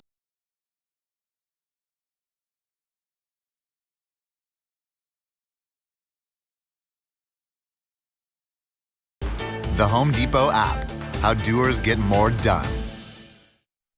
When I listen to my Sonos, I feel everything. 2019, the Orange on their first possession of this second half. Going 8 plays and 75 yards, and Shrader cashes it in with a 21-yard touchdown run. He's over 100 yards rushing. In fact, he has accounted for 255 of the 345 total yards for the Orange. He's also thrown for 138 yards today. Wow, and there you see Tucker. And on that last drive, most of it was without Sean Tucker as he took a hard hit to the hip leg area and went over to the sidelines. He's back in there now, though.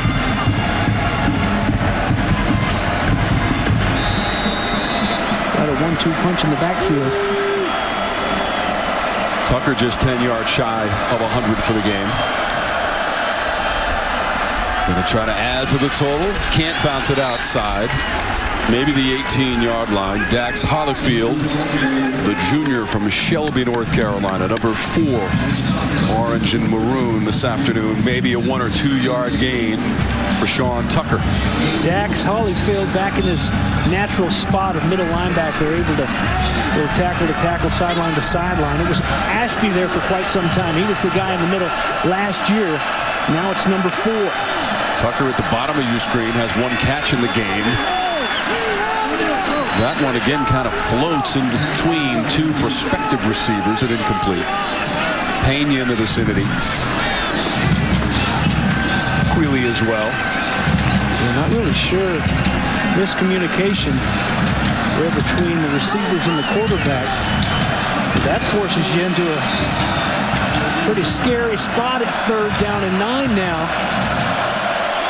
Hokie faithful going to try to fire it up a little bit, put some pressure on it. Orange pretty good so far. 4 of 7 on 3rd down.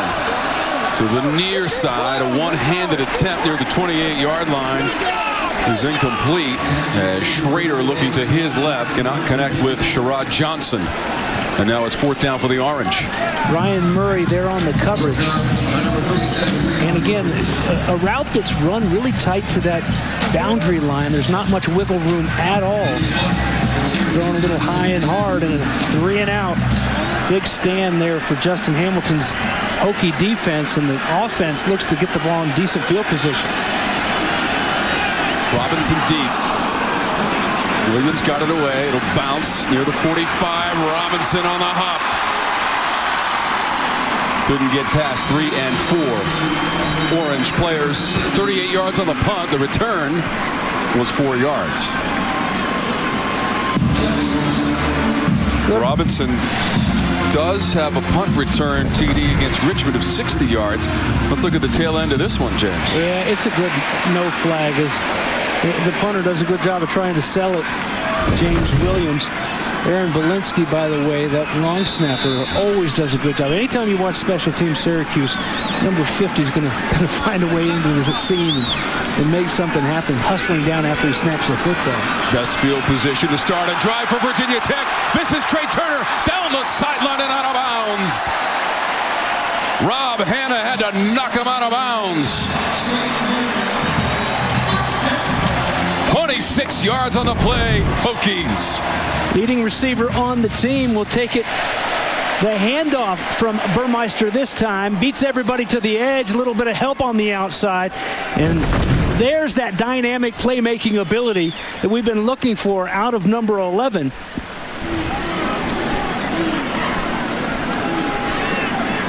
Hokies to the cusp of the red zone.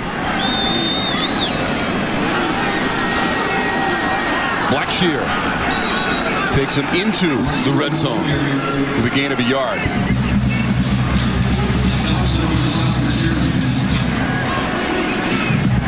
And if you've been with us all season long, you know that Virginia Tech has just entered the CPI Security Red Zone. And trailing by 1, the Orange scoring on the first drive of this second half. They got the ball to start the third quarter. Took it down the field, and Shrader took it to the end zone for a rushing TD, second of the game. Virginia Tech looking for the counter punch. A little bit of a delay. This is Thomas. First down inside the 10, and they'll mark him at the 7. 12 yards on the run. Malachi Thomas. A little bit of a slow mesh here, kind of like those guys down in Wake Forest with that slow mesh that Warren Ruggiero likes to do, but just enough time for those big pullers to come over and lead the way. Big guys getting up and moving. They've done a good job of it here in this game. Big athletic offensive linemen putting a hat on a hat and opening up some big holes for these backs. And how about Thomas? Blackshear's had a great day as well. Getting some stuff going on the ground here. First and goal. Thomas trying to weave his way down to the 2. Thompson makes the tackle. We go down to Wiley. Quick injury update from the Hokies sideline. Left tackle John Tenuta out for the day with a right knee injury, but they seem to be moving the ball well. Let's see if they can move it to the end zone. They bash it in from short yardage, and it's Malachi Thomas for the Hokies. A 2-yard TD run.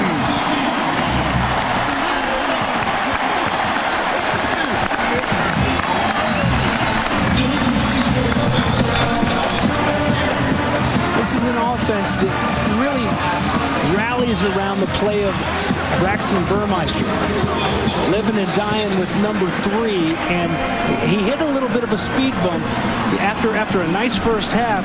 They slowed up a little bit with the momentum. They go right to the ground and just really out-muscle, out-physical Syracuse as they get down there near the goal line. So the Orange took its first lead of the game to start the quarter. Malachi Thomas, though, takes it in from 2 yards away for his second rushing touchdown of the game, and Virginia Tech has the lead. Malachi Thomas, when we got our 3 deep at the running back position for today, Malachi wasn't on there. It was Holston, Blackshear, Keyshawn King, who's returned the kick, so you know he's available. And maybe this is the spark they've been looking for. And it's 26 push-ups instead of 27. They chose not to go for 2 there, and it's still a lot of football to be played, and that's 2 field goals. And so I think you just get those points. You just get the 1 point rather than try to make it a touchdown separation. I think you should pump out some push-ups as well, Bates. You want me to? 26-20, 6:52 to go in the third. Only if I can wear a tank top as we close this show. I'm not going to get too far into this, James. Remember what happened last time you and I were here to call a game. I'll just leave it at that.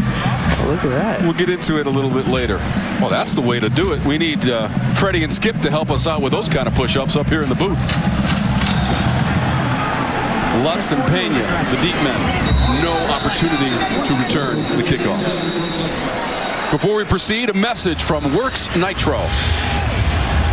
Meet Works Nitro. Powerful tools for any project with gas-like power without the gas. Fueled by PowerShare batteries to give you the power to outperform. Statistician Freddie Kiger, our spotter Skip McMillan, Tom Wormy, James Bates. Wiley Ballard is on the sidelines, and our outstanding ACC college football production crew. With you from Blacksburg, Virginia. I mean, this is a choice, perfect, spectacular, and real Saturday afternoon here in Blacksburg. Perfect for college football. What a game we've had so far. That pass by Shrader falls incomplete near the 35-yard line. You know, and what young Wiley Ballard needs to realize is you know, it's not all like this. It's not all rainbows. There's plenty of rain games where he's got to bring his boots and his umbrella if they allow it in the stadium. I hope he doesn't get spoiled here on day 1 with us. I mean, he's got the sunblock out down there today, right? I do. It is a perfect day here, and I've been through many rainstorms in the past. This is pretty good. You got that right. Shrader the keep. Spin cycle to the 30. Connor had the stop, 6 yards.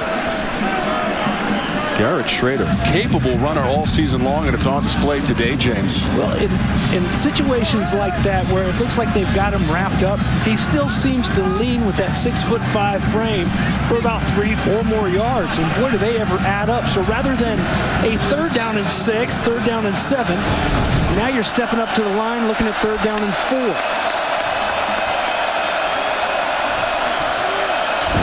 4 of 8 for the Orange on 3rd down, well above their season average of 35%. Can they get this one?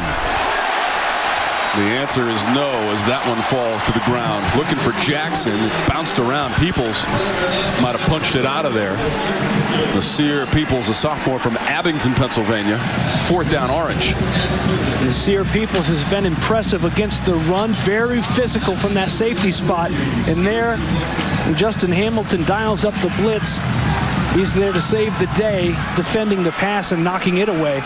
Great job of knowing where you are on that field, knowing where they're trying to run those routes, where those sticks are going to be by the defense. Oh, yeah. Backtracking. Robinson near the 20. Robinson with an alley. Cuts it back at the 40 in midfield. Robinson smacked at the Orange 40, but what a return. Tavion Robinson. The punt was 41. The return was 41. Frank Beamer may not be on the sidelines here anymore. He's got the statue that we went to break a couple minutes ago. You saw the kids, and they still take a lot of pride in the special teams around here. That 3rd phase of the game, so important. And Chris Elmore was the one who got down there finally on that tackle, but the damage is done. Great field position again. Thomas to the 38. A couple of yards. Some theatrics post whistle. And there is a Syracuse player slightly shaken up. Carter, number 11, doubled over.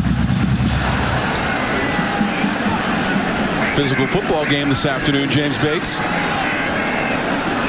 You know, and if you joined us late, that 26-20 score, it was an interesting way to get there. It was a blocked extra point. Virginia Tech scooped up and returned for 2 points as this one goes incomplete. It'll bring up a 3rd down. And then something you really don't see very much. It was like a unicorn ran through here at Lane Stadium today. Andre Schmidt missing a field goal, a little chip shot.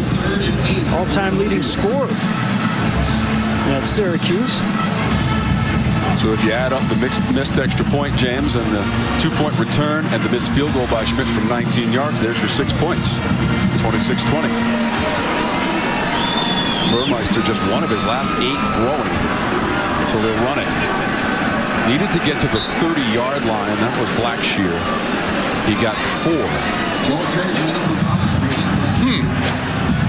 4th down, James. Well,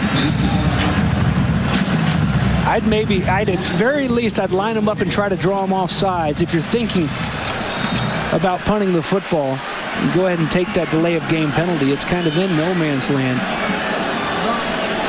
You've given Syracuse so many times today the long drive to go, and you've got a punter that can pin them down there, but you're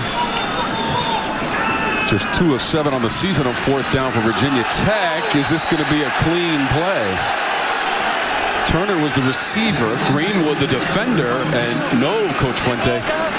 That's a turnover on downs, incomplete pass. And now 1 of his last 9 for Burmeister. Yeah, and Burmeister was in such a groove. And well, I don't know, James. Well, Syracuse getting away with one. That's Smurf Greenwood. And that not only is it the white glove, but the white sleeve that stands out. The contrast on that dark maroon throwback Michael Vick era jersey. That wasn't tough to miss, but no flag, so a turnover on downs, and Syracuse certainly will take it, trailing by 6 with 4:35 left in the 3rd quarter. Michael Vick's number 7, retired here in Blacksburg. Good stick right there. Tucker was the ball carrier. People squared him up. 3 yards. You want to make sure you stay with us after the third quarter for the fourth, presented by CPI Security. The fourth is coming up, about 4 minutes and 12 seconds away. 9 tackles now for Nasir Peoples, bringing him that Peoples elbow time and time again. Shrader rolls that pocket, throws on the run near the 40-yard line. A little bit of contact, but that ball was too high. Devon Cooper against Shamare Connor. He's the one who blocked the extra point, James. And then Dorian Strong, number 44 for Virginia Tech, returned it for the layup for 2 points. Shrader's over his last 5. Some struggles. Well, some miscommunication a couple of times. That one thrown maybe just out of reach because of the coverage. But yeah, we've had it going from a hot start. Both of these quarterbacks slinging it around, a little bit of trouble connecting. Virginia Tech, you have got to keep an eye on Shrader. Similar situation earlier. Remember, they ran Sean Tucker. Ran him out on the route that full steam ahead, and it drew those linebackers up, and they hit him on that next level right behind him. Where are they trying to throw this ball? Where do they have to get? They need to get up there into the 45-yard line. That's where those routes are going to be broken off. There was a question about the spot of the football. It's spotted right. They're down. All right. Thank you, Mr. Riley. But you did you question it, James? No. I had no question. I thought it was spot on. All right. Let them catch it in front of you, though. But don't let it throw it over your head to convert that first down. Shrader backing up. In trouble. Trying to run away from the defense and get to the marker. Going out of bounds. Flag came in near the 45-yard line. That should be enough for the first down, but we have to check the flag. Holding. Offense number 57. 10-yard penalty. Third down.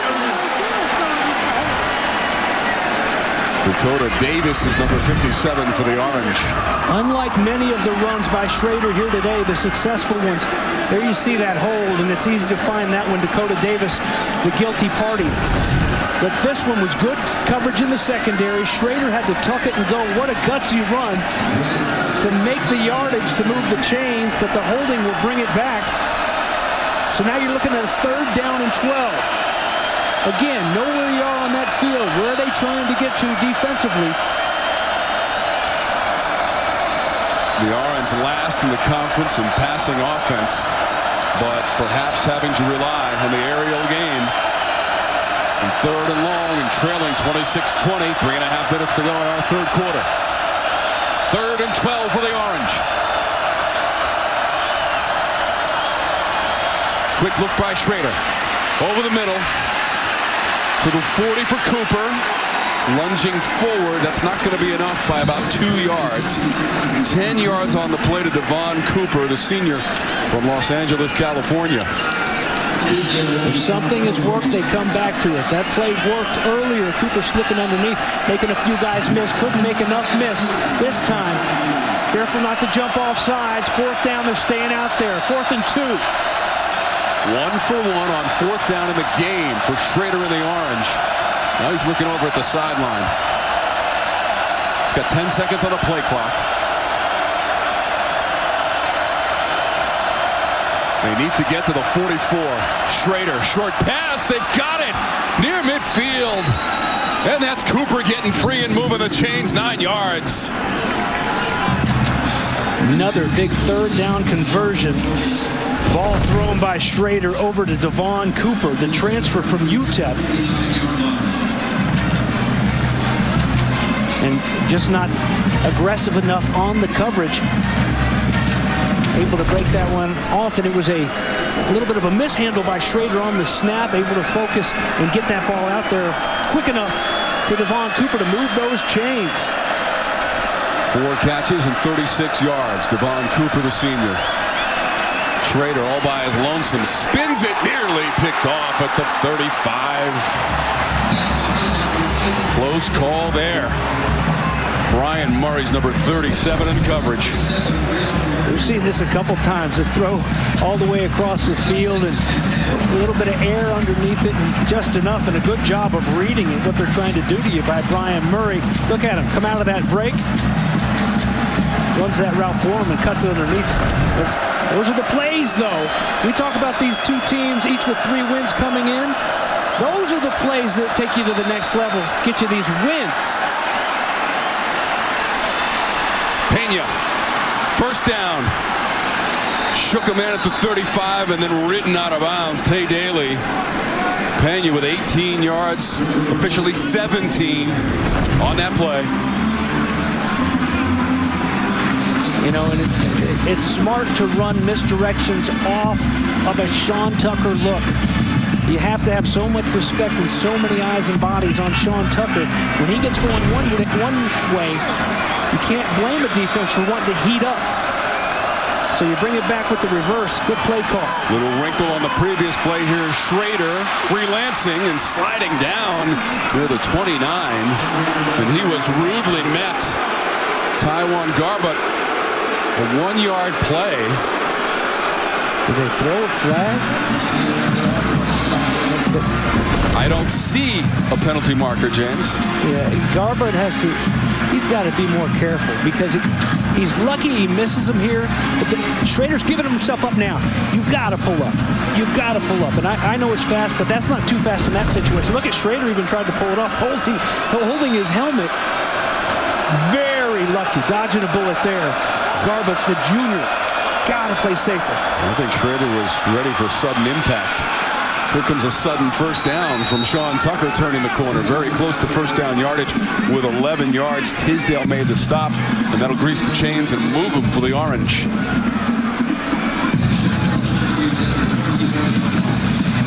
So now just 22 seconds to go in the third quarter. Stay with us for the fourth. Presented by CPI Security, featuring James Bates. He's played that role to critical acclaim all season long. In the fourth, Tucker's gone over 100 yards. Coming back the other way with Shrader. Cradled in the left hand and brought down to the 15 by Daly. That'll be the last play of the quarter. 5 yards for Shrader. Syracuse on the move, and the fourth is straight ahead.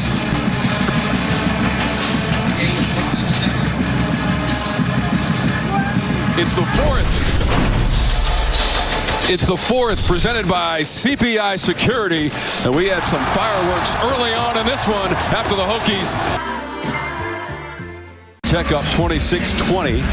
They led 19-13 at the half. Syracuse scored on its first drive to take a 20-19 lead. Virginia Tech and Malachi Thomas, second rushing touchdown of the game to make it 26-20. Orange with the football inside the red zone from just beyond that 15-yard line. 1 of 2 in the red zone of the game. Shrader tried to hand it off the ball, ended up on the turf. Like Tucker tried to take it from Shrader. They're going to lose yardage, James. How about 4 yards? Pump fake, try to give it back to Tucker coming around. And was going to have a little bit of room, but mishandles it. Syracuse lucky they get that football back. So Tucker alertly on it. It's the second wrinkle that we've seen on this drive from the Syracuse Orange with a little razzle gadget play action. The reverse earlier to Pena. That's some Sandlot stuff right there. The old hand it off. Shrader, design run. Carving his way. Shrader the 15, trying to break a tackle at the 10. Dragging Hokies inside the 5. Garrett Shrader took Daly for a ride and down inside the 5-yard line. Garrett Shrader, a powerful run from number 16. The big man isn't supposed to be able to do this. Look at him just slithering through. Right there, the core of that defense. I get it when he's out in the open field, but for him to get that nifty and crafty, running the football right up the gut is very impressive. And you've also got to tip the cap a little bit as Daly is injured. We'll check on him when we come back, but Shrader's got him down near the goal line, the Orange trailing by 6. Life is all about choices. And here we're seeing it live and in person on just how good he is. Makes up his mind. Pulls the trigger really quick. Tucks that ball and he goes. Going to go and they're playing DMX up in here. Y'all going to make me lose my mind. That's like a good fit for Syracuse fans. All these close games. 3 points decided the last 4 games for them. The last 3 games were losses, losing by 9 points, and it looks like we're going to have one go to the wire again here in Blacksburg. Shrader wants it. Goes up the middle. Walks in untouched for the Orange. Garrett Shrader with his 3rd rushing touchdown of the game. And for the moment, we're tied at 26.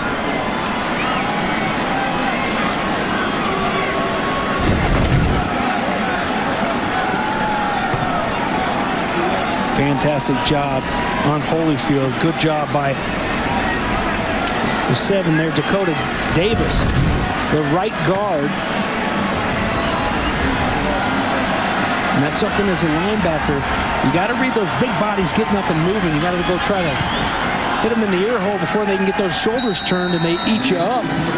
But once they do, it's Shrader right behind them getting into the end zone. Y'all gonna make me lose my mind up in here. Great ball game in Blacksburg.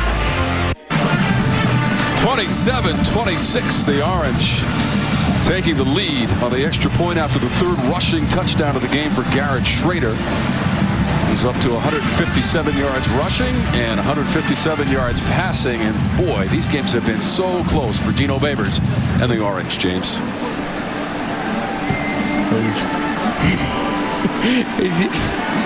Last time out, Clemson went to town, went down to the wire, and they missed a field goal. Against Wake Forest, they had to come charging back. Some incredible plays. One of the big was the big reception by Sean Tucker. And all 4 games, James, on the last play of the game, Schmidt hit a 35-yarder to beat Liberty. They lost on a 34-yard field goal as time expired against Florida State, and Wake was overtime, 22-yard pass play in the first OT for Wake Forest to return the favor. Remember, we were there a couple of years ago, James, and it was cash money trillionaire in overtime. Well, and even 2 years before that, it was a great one back in the John Wolford days. Those Wake Forest Syracuse games. Eric Dungy. By the way, Wake Forest is well on its way to victory to go to 7-0. They're at Army, 63-49 in the 4th. Army kept it tight for a while there. Thomas.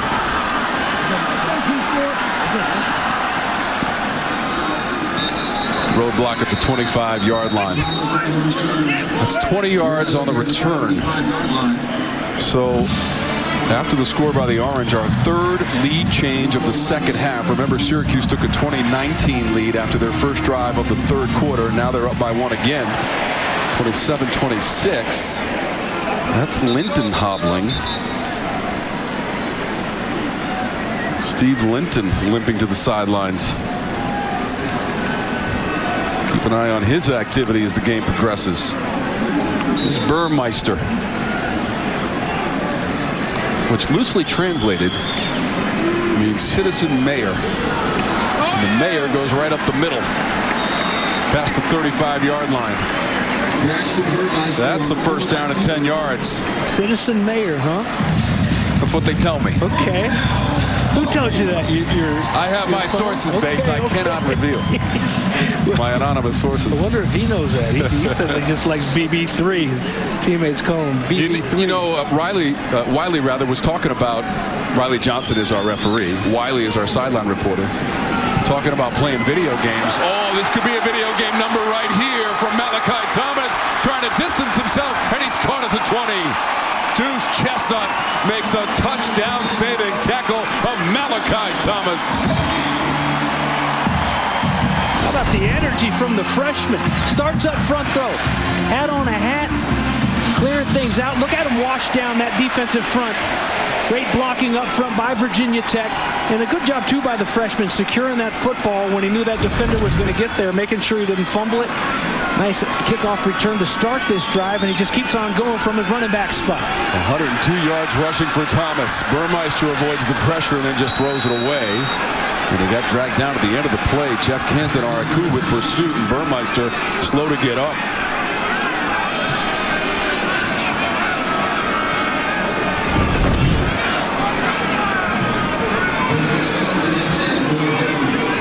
see that hit. He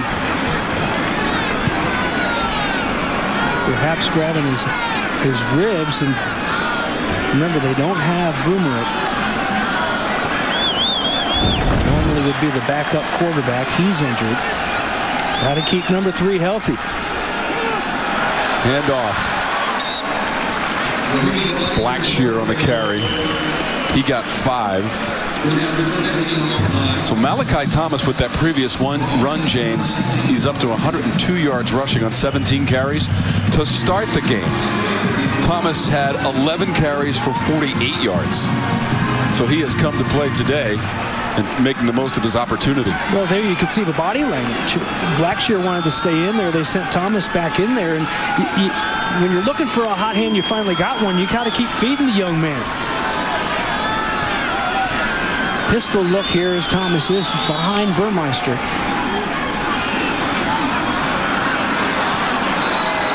Thomas driven back.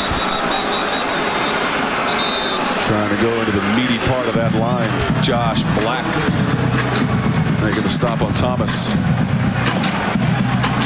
Tell you what, if Chestnut doesn't make that tackle, Thomas is in the end zone, but he lost 1 on that carry. And watching Burmeister come off the field on the sidelines, I'm not sure that he's 100%. And I think that might have just been a safe call, making sure they don't lose that football and lose an opportunity to retake the lead here with 11:03 remaining. 33 yards away for John Parker Romo. 33-yarder is good. He's 2 for 2. Also hit from 48 yards in the second quarter. So Romo adds the field goal. The Hokies go back in front, 29-27. Join the voice of the Browns, Jim Donovan, Browns legend Doug D. When your family gathers around a What an afternoon. Dante Strickland up the middle breaking tackles and to the end zone as well for the Orange. Dungy threw for 311 yards. He ran for 106 and a touchdown. Special teams as well. And the Orange with 561 yards of total offense to win at 31-17. The game was tied at 17, James, early in the 4th. They're celebrating in the Dome as they rush the field. Ernie Davis, Legend Field. Well, Dungy was an Oregon kid, and Braxton Burmeister, who we've been keeping an eye on, like they were working on him a little bit. Seems to be okay, but transfer from Oregon, California kid from La Jolla, in Southern California. No return from Pena. Although he does have a kick return to his credit for a touchdown back in 2020. Burmeister today does have the TD pass. That was the Drake Julius in the first quarter, 22 yards. That was part of the first 3 drives of the game. When we got 7 points from the Orange and 14 from Virginia Tech, we thought we might have video game numbers based on those first 3 drives. Things kind of cooled off a little bit, and here we are, 2-point game. We also thought we might be in our cars heading to the airport by about 2:30. It went so fast. Why would you want to leave Blacksburg, Virginia on a beautiful Saturday afternoon? Yep. Sean Tucker, daily the tackle, no gain. Exactly. I'm not saying I was happy. I was sad. Not any rush at all. Incredible afternoon of college football. Back and forth. We've had 4 lead changes in the second half alone after Virginia Tech led 19-13. At the end of the second quarter, the Orange certainly had opportunities to get points at the end of the quarter. Couldn't cash them in. And now they've got the football with Shrader. Twists back the other way. Shrader with those long strides and going out of bounds near the 33-yard line. And that scramble for 8 yards from Garrett Shrader. Again, a little bit of a bust. You've got the pressure. And then Jalen Griffin, perfect example right there. I'm with you, Jalen. I don't think he's going to be that fast either. You got to take proper angles. Ends up running behind him because you took a bad angle because Shrader just strides right past you. Doesn't get the first down, though. Now they need 2. This is a big one here. 165 yards rushing for Shrader. They need 2 up to the 35. They'll go through the air to try to get it. And that is Quealy. They're marking him at the 39. He beat Chapman That's 6 yards on the play, and the chains are starting to move. The entire Virginia Tech bench insists that this is an incomplete pass. Is that the further review? Okay, so let's take a look. It happened right in front of their bench, Tom.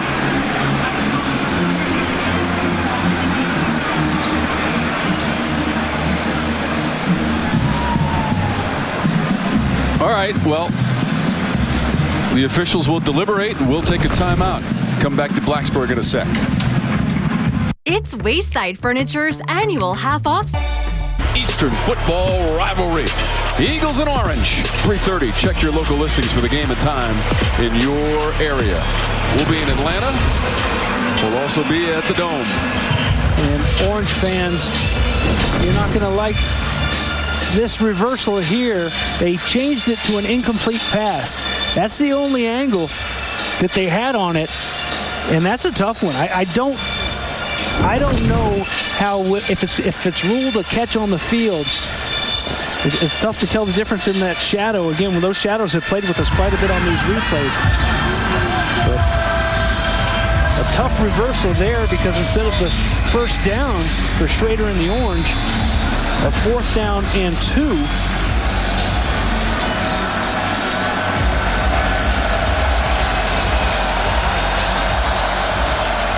2 for 2 on 4th down in the game for the Orange. One of them was a touchdown run by Sean Tucker of 28 yards in the first quarter.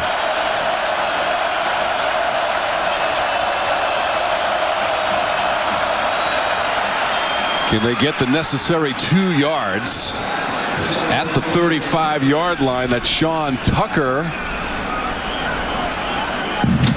Well, that is right on it.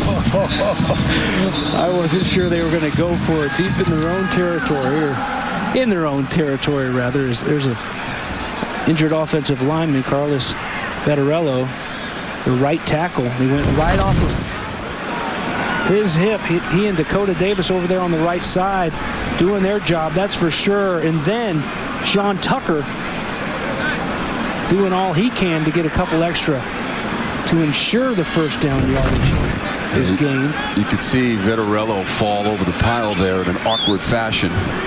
So they'll attend to him. The indication has been made. That was enough for a first down for Sean Tucker. Took every ounce of energy to get it up to the 35-yard line. Tucker in the game, James, he's 1 yard shy of 100 yards. Assuming that he gets that 1 yard, that's 6 games in a row and a school record for going over 100 yards for Sean Tucker. And then his name being mentioned with the absolute all-time greats at Syracuse, as Vettorello is helped to his feet. Davis, Brown, Little. There's discussion about that number 44 as well. Chris Bleich on the other side of that offensive line, injured, not able to go today, the left guard. So a Syracuse front that's blocking for a pretty good little running back behind him. There you see his number, Sean Tucker. None more important right now than those 2 yards he just gained on 4th down. It's an offensive line that's done a fantastic job. Sean Tucker doesn't do any of that without those big guys up front. So with Bleich already out of there, the transfer from Florida unable to go. Now it looks like Vettorello will not make it back into this game. He's over in the injury tent. 9:15 left to play in regulation. Shrader, crumbling pocket. He's sacked. Garbutt, number 45, on the first sack of the game for Virginia Tech. There haven't been a ton of sacks. There haven't been any turnovers to this point. Such a tight game. Dino Babers hoping that if there's a turnover, it's in favor of the Orange to help win this game. It could come down to just that. Shrader with a fake, trying to get away, bought some time. The receiver took a tumble. At the 45, that was Alford. Chapman defending.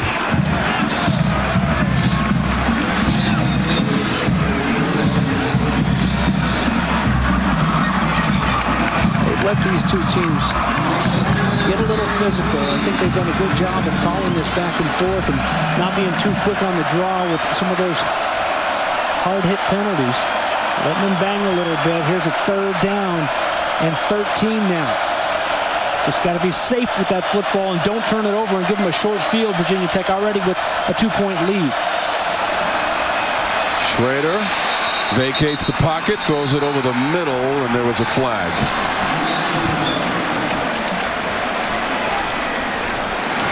There's no play. Ball starts. Offense number 60. 5-yard penalty. 3rd down. It's Bergeron. Sophomore from Quebec, Canada. It's a 3rd false start on the Orange. It's on 2, eh? You got that right, Bates. No laughing matter for Dino Babers because that pushes him back now.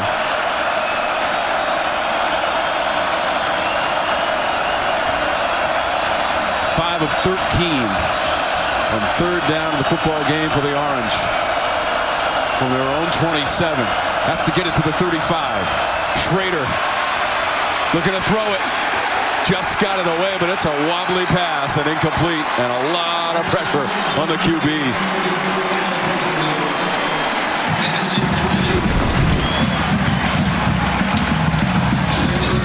Good hustle play.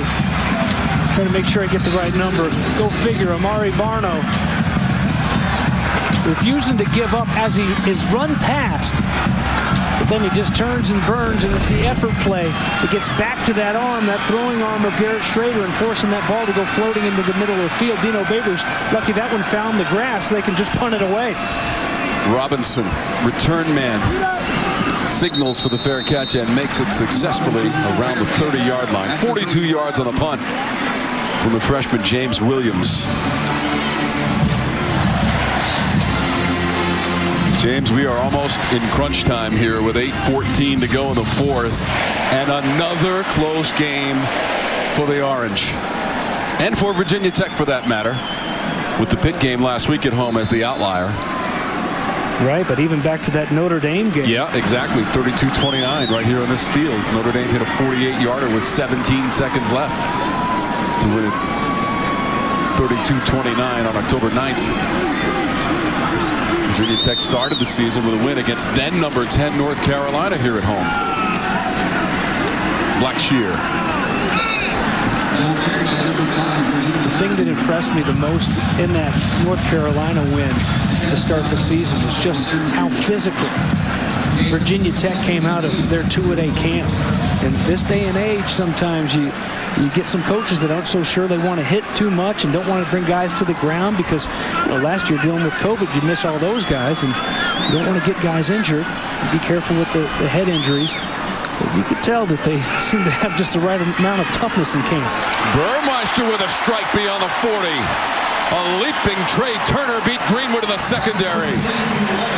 And they got 12 on the play for a 1st down. Well, they call him on Greenwood the Smurf for a reason. 26. He's not super tall. 5'10" they've got him listed at, but Trey Turner is 6'2.5". And he goes airborne to pull that one down.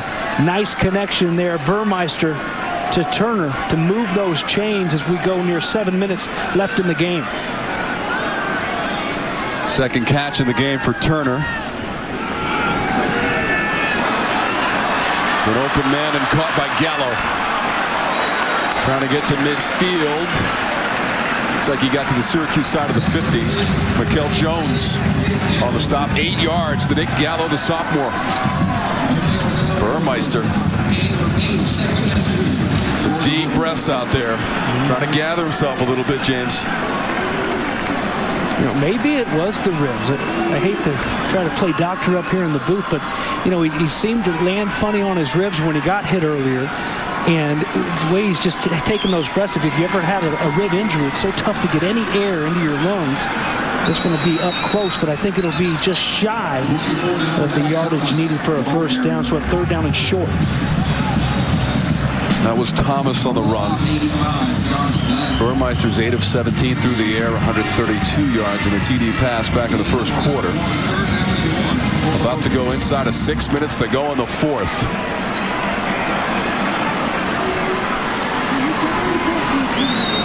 For 3 on 3rd down in the second half for Virginia Tech. This is 3rd and very short, about as short as you can get, maybe the length of the football. Needing to get down there that 46-yard line. They'll go up the middle and through the line with Thomas. He's gonna go all the way to the end zone. Malachi Thomas.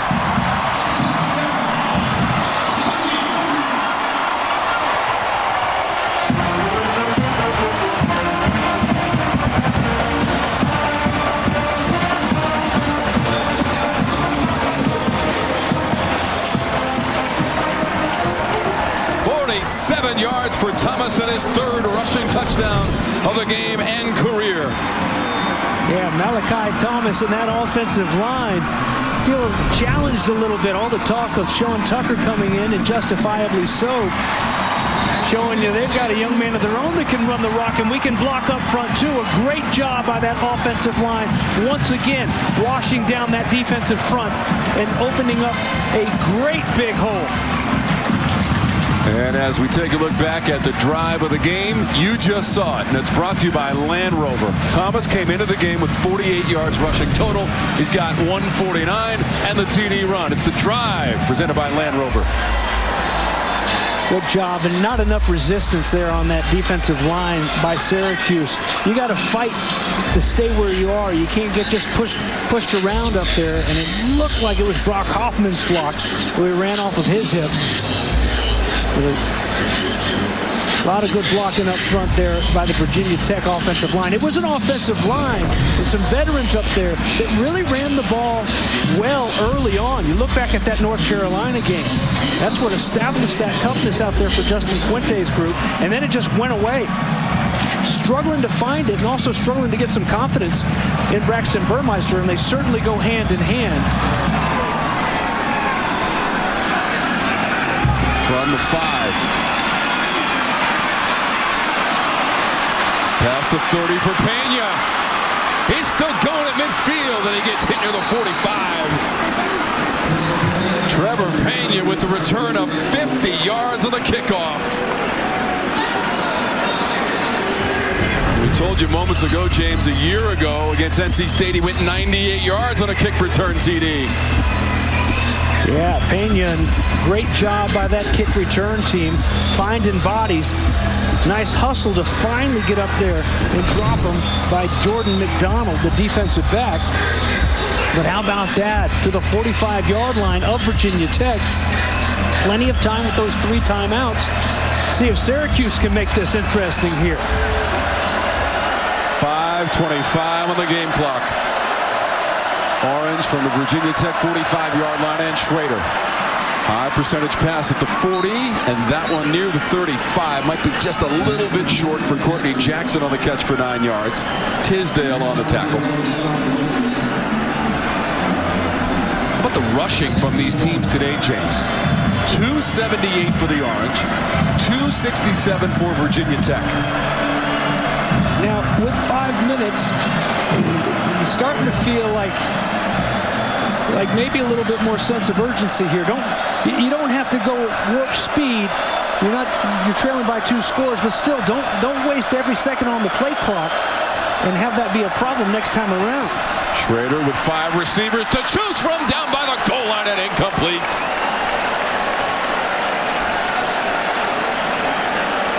Johnson made the effort for it, trying to beat Strong.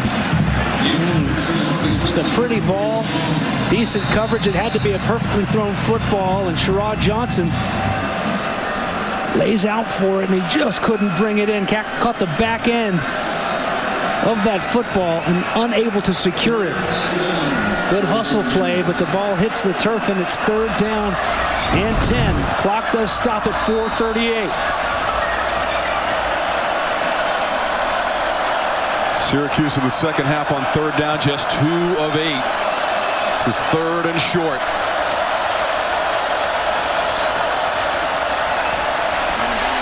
Second effort. Out of bounds near the 20 for Tucker. That's a first down for the Orange. Wow. They had him, James.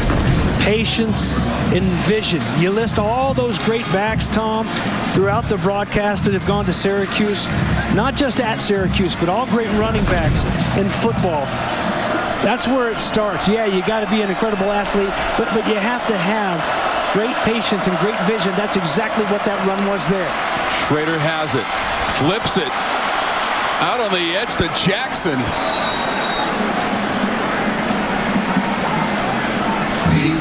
12 yards on the play. I would say look a little bit like Bernie Kosar there, but Bernie can't run, so I won't do that to Shrader, but getting creative. Nice little play call and living dangerously there, Shrader. First and goal. From the 9 for the Orange. Tucker unable to break free. Mario Kendricks first on the scene and a loss of 2.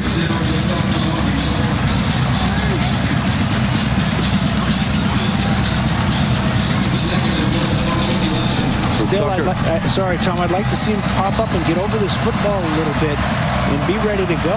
We're getting down under 3 minutes now, and they have to have 2 scores.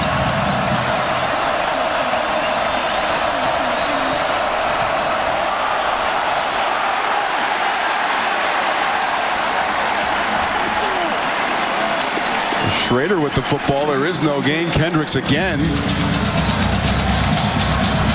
All of a sudden it's third and goal. Yeah, miscommunication. Wasn't ready for it. And that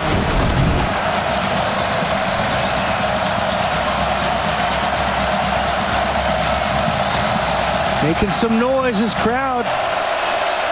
Been a factor in this football game throughout. Shrader to the end zone, a leaping grab, and a touchdown for the Orange. Courtney Jackson goes up and gets it from 11 yards away. Daly was the defender on third and goal. Officially a 12-yard pass to the end zone.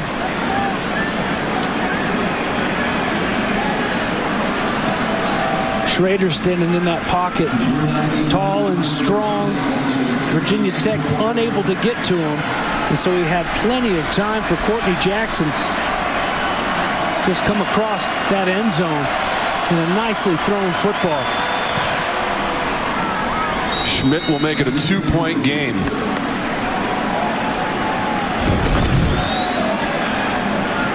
There you see again. Pressure getting there late, but again, that big body, he's not worried. He can stand in there, take a little bit of a hit, and just puts that ball out there nicely. And this time, Syracuse hangs on and pulls within 2. Nice route run, too, by Jackson. It's tough on a defensive back standing there, and you got a 2-way go. You break it off in front of them. Even the best of them playing catch-up, especially when that ball's waiting on him like it was right there, coming off the hands of 16. It's the 6th TD pass of the season by Shrader. So Tom, 3 timeouts. If your eyes in the sky are watching Braxton Burmeister, you know he's banged up a little bit.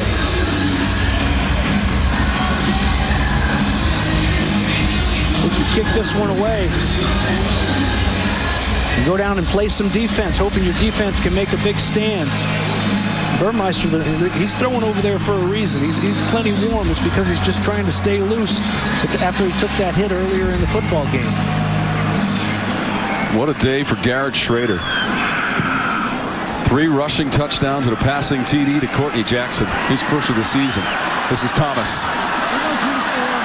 And a return to about the 28.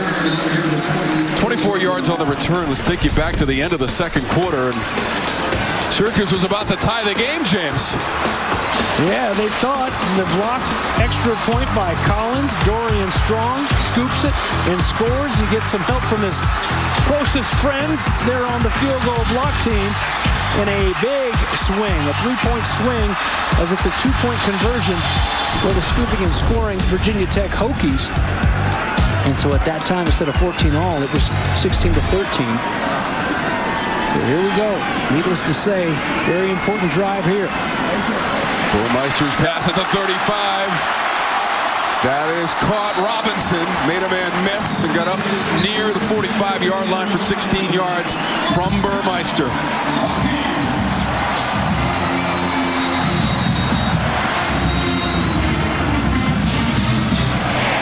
Syracuse will use one of those 3 timeouts. That's part of the deal, though, guys. You got your timeouts and you kick it away, but you also have to play some defense. And it almost looked like they were expecting run. Good play call. That passing touchdown in the red zone, first of the season for the Orange, against 16 rushing TDs in the red zone, and they cash it in with Shrader hitting Courtney Jackson for 12 yards. What a football game by these two teams today. 36-34, 2:14 to go in the fourth. So glad that you're with us. Tom Wormy, James Bates, Dino Baber is also here. Wiley Ballard on the sidelines. And our outstanding ACC college football production crew with you from Blacksburg. Shadows start to lengthen as we approach 4 o'clock on the eastern seaboard.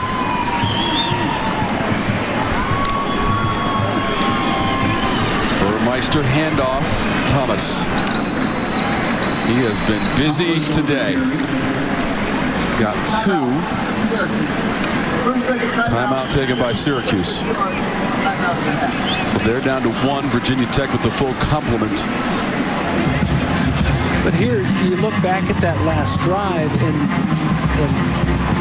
the stroll to the offensive to the line to snap that ball each time, letting that play clock tick down. You know, it's that adds up, and when you finally do get the ball back, if you can make the stop here and then force the punt, you won't have as much, still enough time obviously to drive it up, but not quite as much time. As we take a look at the upcoming schedule for the Orange as they try to get to 6 wins. And remember, they've lost 10 straight ACC games on the road, hoping they can find a way for this not to be 11, but 3, including this one, of the next 4 are away from the Carrier Dome. So here we go, 2nd down and 8 now, 1 timeout left for the Orange. Syracuse lost to BC last year by 3 points, 16-13. Nothing there for Robinson. Appeared to slip down after a yard and a timeout in the last one taken by the Orange. 2:04 on the clock. Virginia Tech will be at Georgia Tech noon next week. We'll have that game for you on most of these regional sports networks and ACC stations. Then they also have trips to BC. Virginia Tech had a front-loaded home schedule. 6 of their first 7 games at home, 4 of the last 5 on the road. Yeah, 3 wins. All 3 of those wins have been right here in Blacksburg. We'll follow them down to Atlanta next weekend. Watch them play Georgia Tech. See how Georgia Tech does against Virginia. Big rivalries that they'll finish up with. For tonight, 7:30. Virginia Tech has not played Georgia Tech since 2019 when the Hokies went to Atlanta and won 45-0. They've won 4 of the last 5 on the road in Atlanta against Georgia Tech. Business at hand. 2:04 Bates. A 2-point game for Justin Fuente and the Hokies with possession of the football near midfield. And remember, the teams had not played here in Blacksburg since 2003.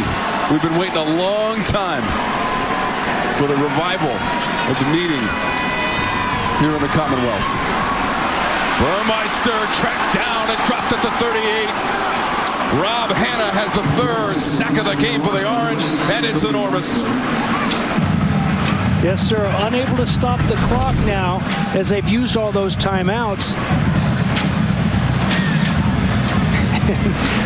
Pressure coming, and that box is stacked. Thinking they were just going to run it up the gut, and look at the throw at Braxton Burmeister. Coverage down the field and pressure there in a hurry.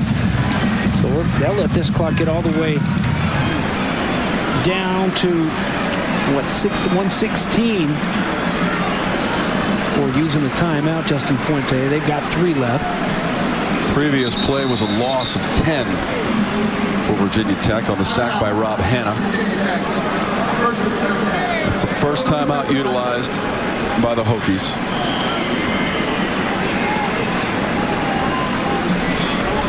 Playing with fire a little bit there. Just look at this, James. Yeah. I mean, it's a statistical anomaly. It's incredible. Last 4 games separated by 3 points. The win against Liberty, and then 3 straight losses, and a crusher last week against Clemson. A missed 48-yard field goal with 39 seconds to go by Andre Schmidt. He's also got a missed field goal in the second quarter. It's 3 points that Syracuse left off the board on a 19-yard miss by Schmidt. 2-point game, 36-34, as the lead has gone back and forth here in the second half. Pena trying to maintain his footing. Backs his way to the 30-yard line. And Pena's slow to get up after the return. So now here's the thing, 104, and Pena's holding that left wrist. Your studs do a lot of their damage in the middle of the field. No timeouts left. Sean Tucker and Shrader, that's where they butter their bread. Running it. They got to be careful, though.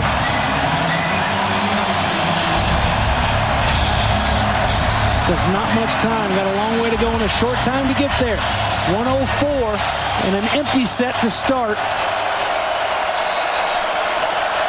The Orange have won 3 of the last 4 meetings. They will need some heroics here as Shrader throws a deep ball. Receiver coming back to it. Incomplete near the 40. Devon Cooper stops the clock. 58 seconds. It's a little too interesting for Virginia Tech. That was very close. Good effort to come back and try to keep it off the grass. They'll call it incomplete. Second down for the Orange.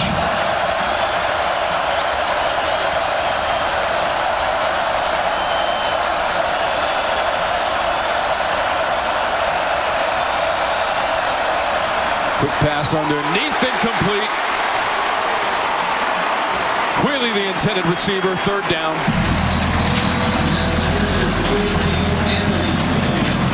Nice break on the ball. Jar it loose. Syracuse has got to get that ball up to about the 37. The 34 is where they have the target line. Schmidt's career long is a 54-yarder, but first things first, it's 3rd down and 10. You got 2 more tries to, at the very least, move these sticks, and they're making some noise here in Blacksburg. On 3rd down for Shrader. He's on the run. Goes out of bounds just past the 35-yard line. It's going to be a few yards short of the marker near the 40. Got 6 on the run. And most importantly, he got out of bounds. Stop that clock. 50 seconds left. But a 4th down and 4. Can't have any mishaps or it's ball game right here. 3 for 3 on 4th down of the game for the Orange. 5 receiver set. 4th and 4 for Syracuse.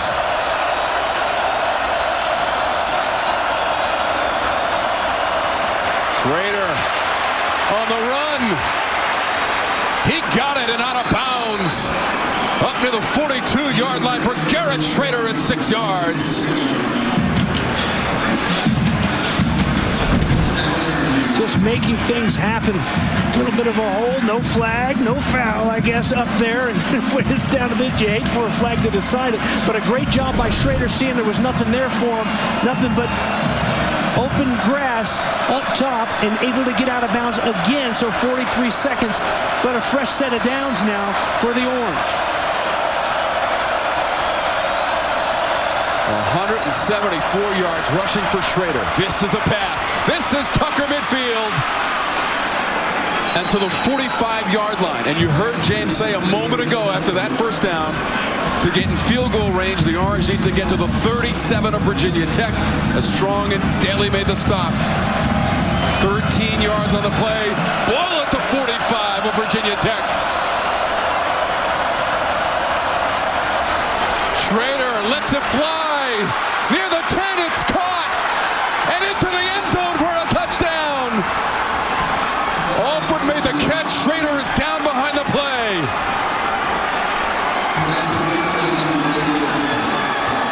Damien Alford on the catch as they tend to Shrader. The play was 45 yards to the end zone.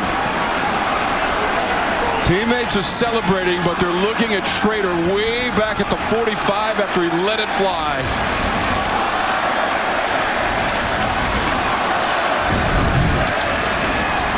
Watch the big man stand in there. He knows he's going to take a hit. Still feeling it right now as he's on the turf. But look at this, 6'6", 215-pounder Alford, and the big man from Montreal just goes up over the defender and pulls it down for a huge play. Could it be? Finally at the end, after the heartbreak for 3 weeks. The missed field goal last time out against Clemson. The overtime against Wake Forest. And the loss, Damien Alford from Garrett Shrader. And the Orange are on top with 19 seconds remaining. 7th TD pass of the season for Shrader. Up to 236-yard passing and 2 TDs. Well, it's just Dorian Strong. They're running with him the whole way, and Strong's only 6 feet tall. And if that ball is there for Damien Alford at 6'6", you know who's going to win that battle. But it's up to this guy right here who's just played his guts out all day long, doing most of the damage on the ground, just throwing a perfect pass. And how about the focus to look that football in by Alford. There's one more look at the hit from Jordan Williams on Shrader. That's tough to celebrate when you're hurting that bad. Wow. Good to see him walking around on the sidelines. First catch of the game for Alford, his 2nd TD grab of the year, and just his 8th catch of the season. Wow. 45-yard touchdown play. Garrett Shrader has accounted for 5 touchdowns in this game. 3 rushing, 2 passing. Damien Alford, got a couple Canadians making plays here today. Get him a jelly. He likes jelly. Jelly donut coming. Shrader responsible for 410 yards of total offense. Virginia Tech as a team has 408. So it's Shrader 410, Virginia Tech 408. Here's Thomas. Wrapped up near the 10-yard line. And there's only 14 seconds on the game clock.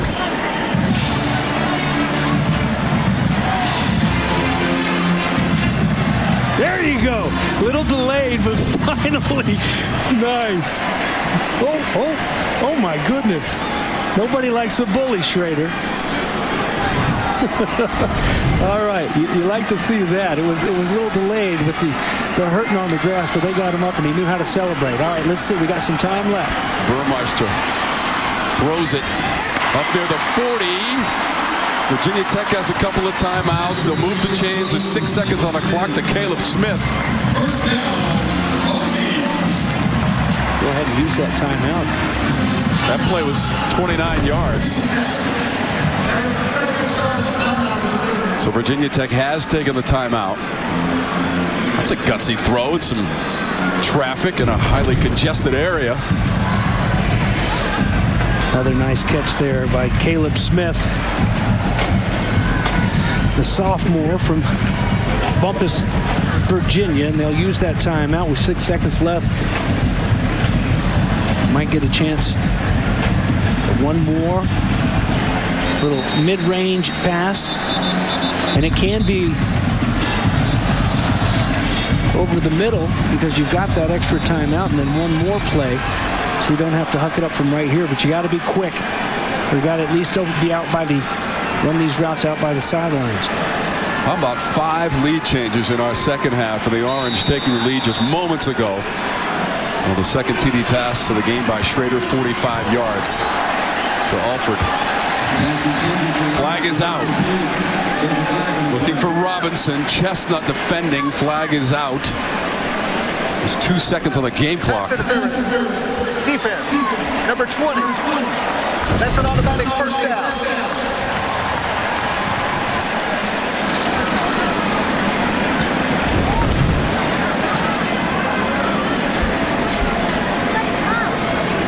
So whereas a penalty can take 10 seconds off at this stage in the ball game, you can't add any time on, so we'll sit right there at 2 seconds remaining.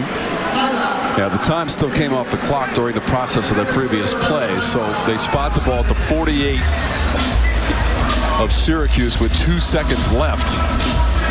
And so it looks like, James, Burmeister either unloads one or they try a series of tricky laterals. But the way this game has gone, hey, hang with us for 2 more seconds if you would, please. Incredible. I told you the theme song for those Syracuse fans back home watching, that DMX up in here, y'all gonna make me lose my mind playing these tight games. Incredible game. 550 yards of total offense for the Orange, 437 for Virginia Tech, and we're down to the final 2 seconds. And what a drive by the Orange to take the lead here late in the 4th. You just got to keep it alive. They go the route of those laterals. What could be the final play of the ball game. 2 seconds on the game clock, 41-36. Burmeister pressured, extending the play. Lets it go toward the end zone. Knocked around and incomplete. Incomplete to the end zone, and the Orange win it 41-36 on the road in Blacksburg.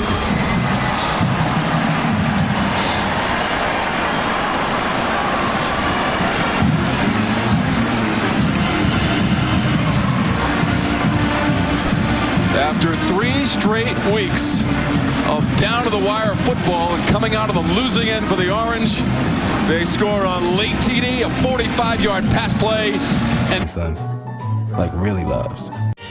They said it couldn't be done, but somehow Cross Country Mortgage was able to close this home in just 21 days. Carl, how'd you pull this off? We got a good organization here. Good luck with the next close. Cross Country Mortgage is dedicated to getting it done.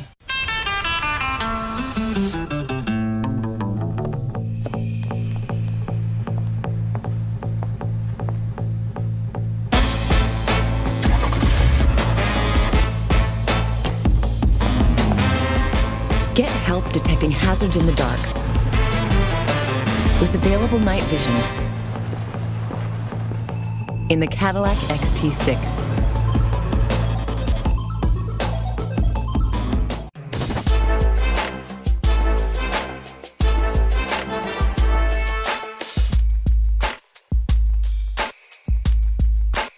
This football season, buy 4 participating items and save $50 off Fanatics gear at wearetailgatenation.com. The name of the game is hurry up and wait. Because the land runs on its own schedule. But that's never stopped you before, has it? Run with us on a John Deere Gator XUV 835 with effortless 4-wheel drive and our smoothest shifting transmission yet. Because good things come to those who get after it. Nothing runs like a Deere. When I listen to my Sonos, I feel everything. I can't imagine cooking without Sonos in the kitchen. It literally makes the food taste better. It does make the food She's in taste there, better. she's stirring. When you hear the crowd, it's infectious. It's like we're at the game. I was sold with the theater setup because I'm a big movie fan, and Right. you want to be able to feel like you're there. It's just so simple. Helps you stay in the moment. I get rid of my couch before I get rid of my Sonos. All have been knocked out.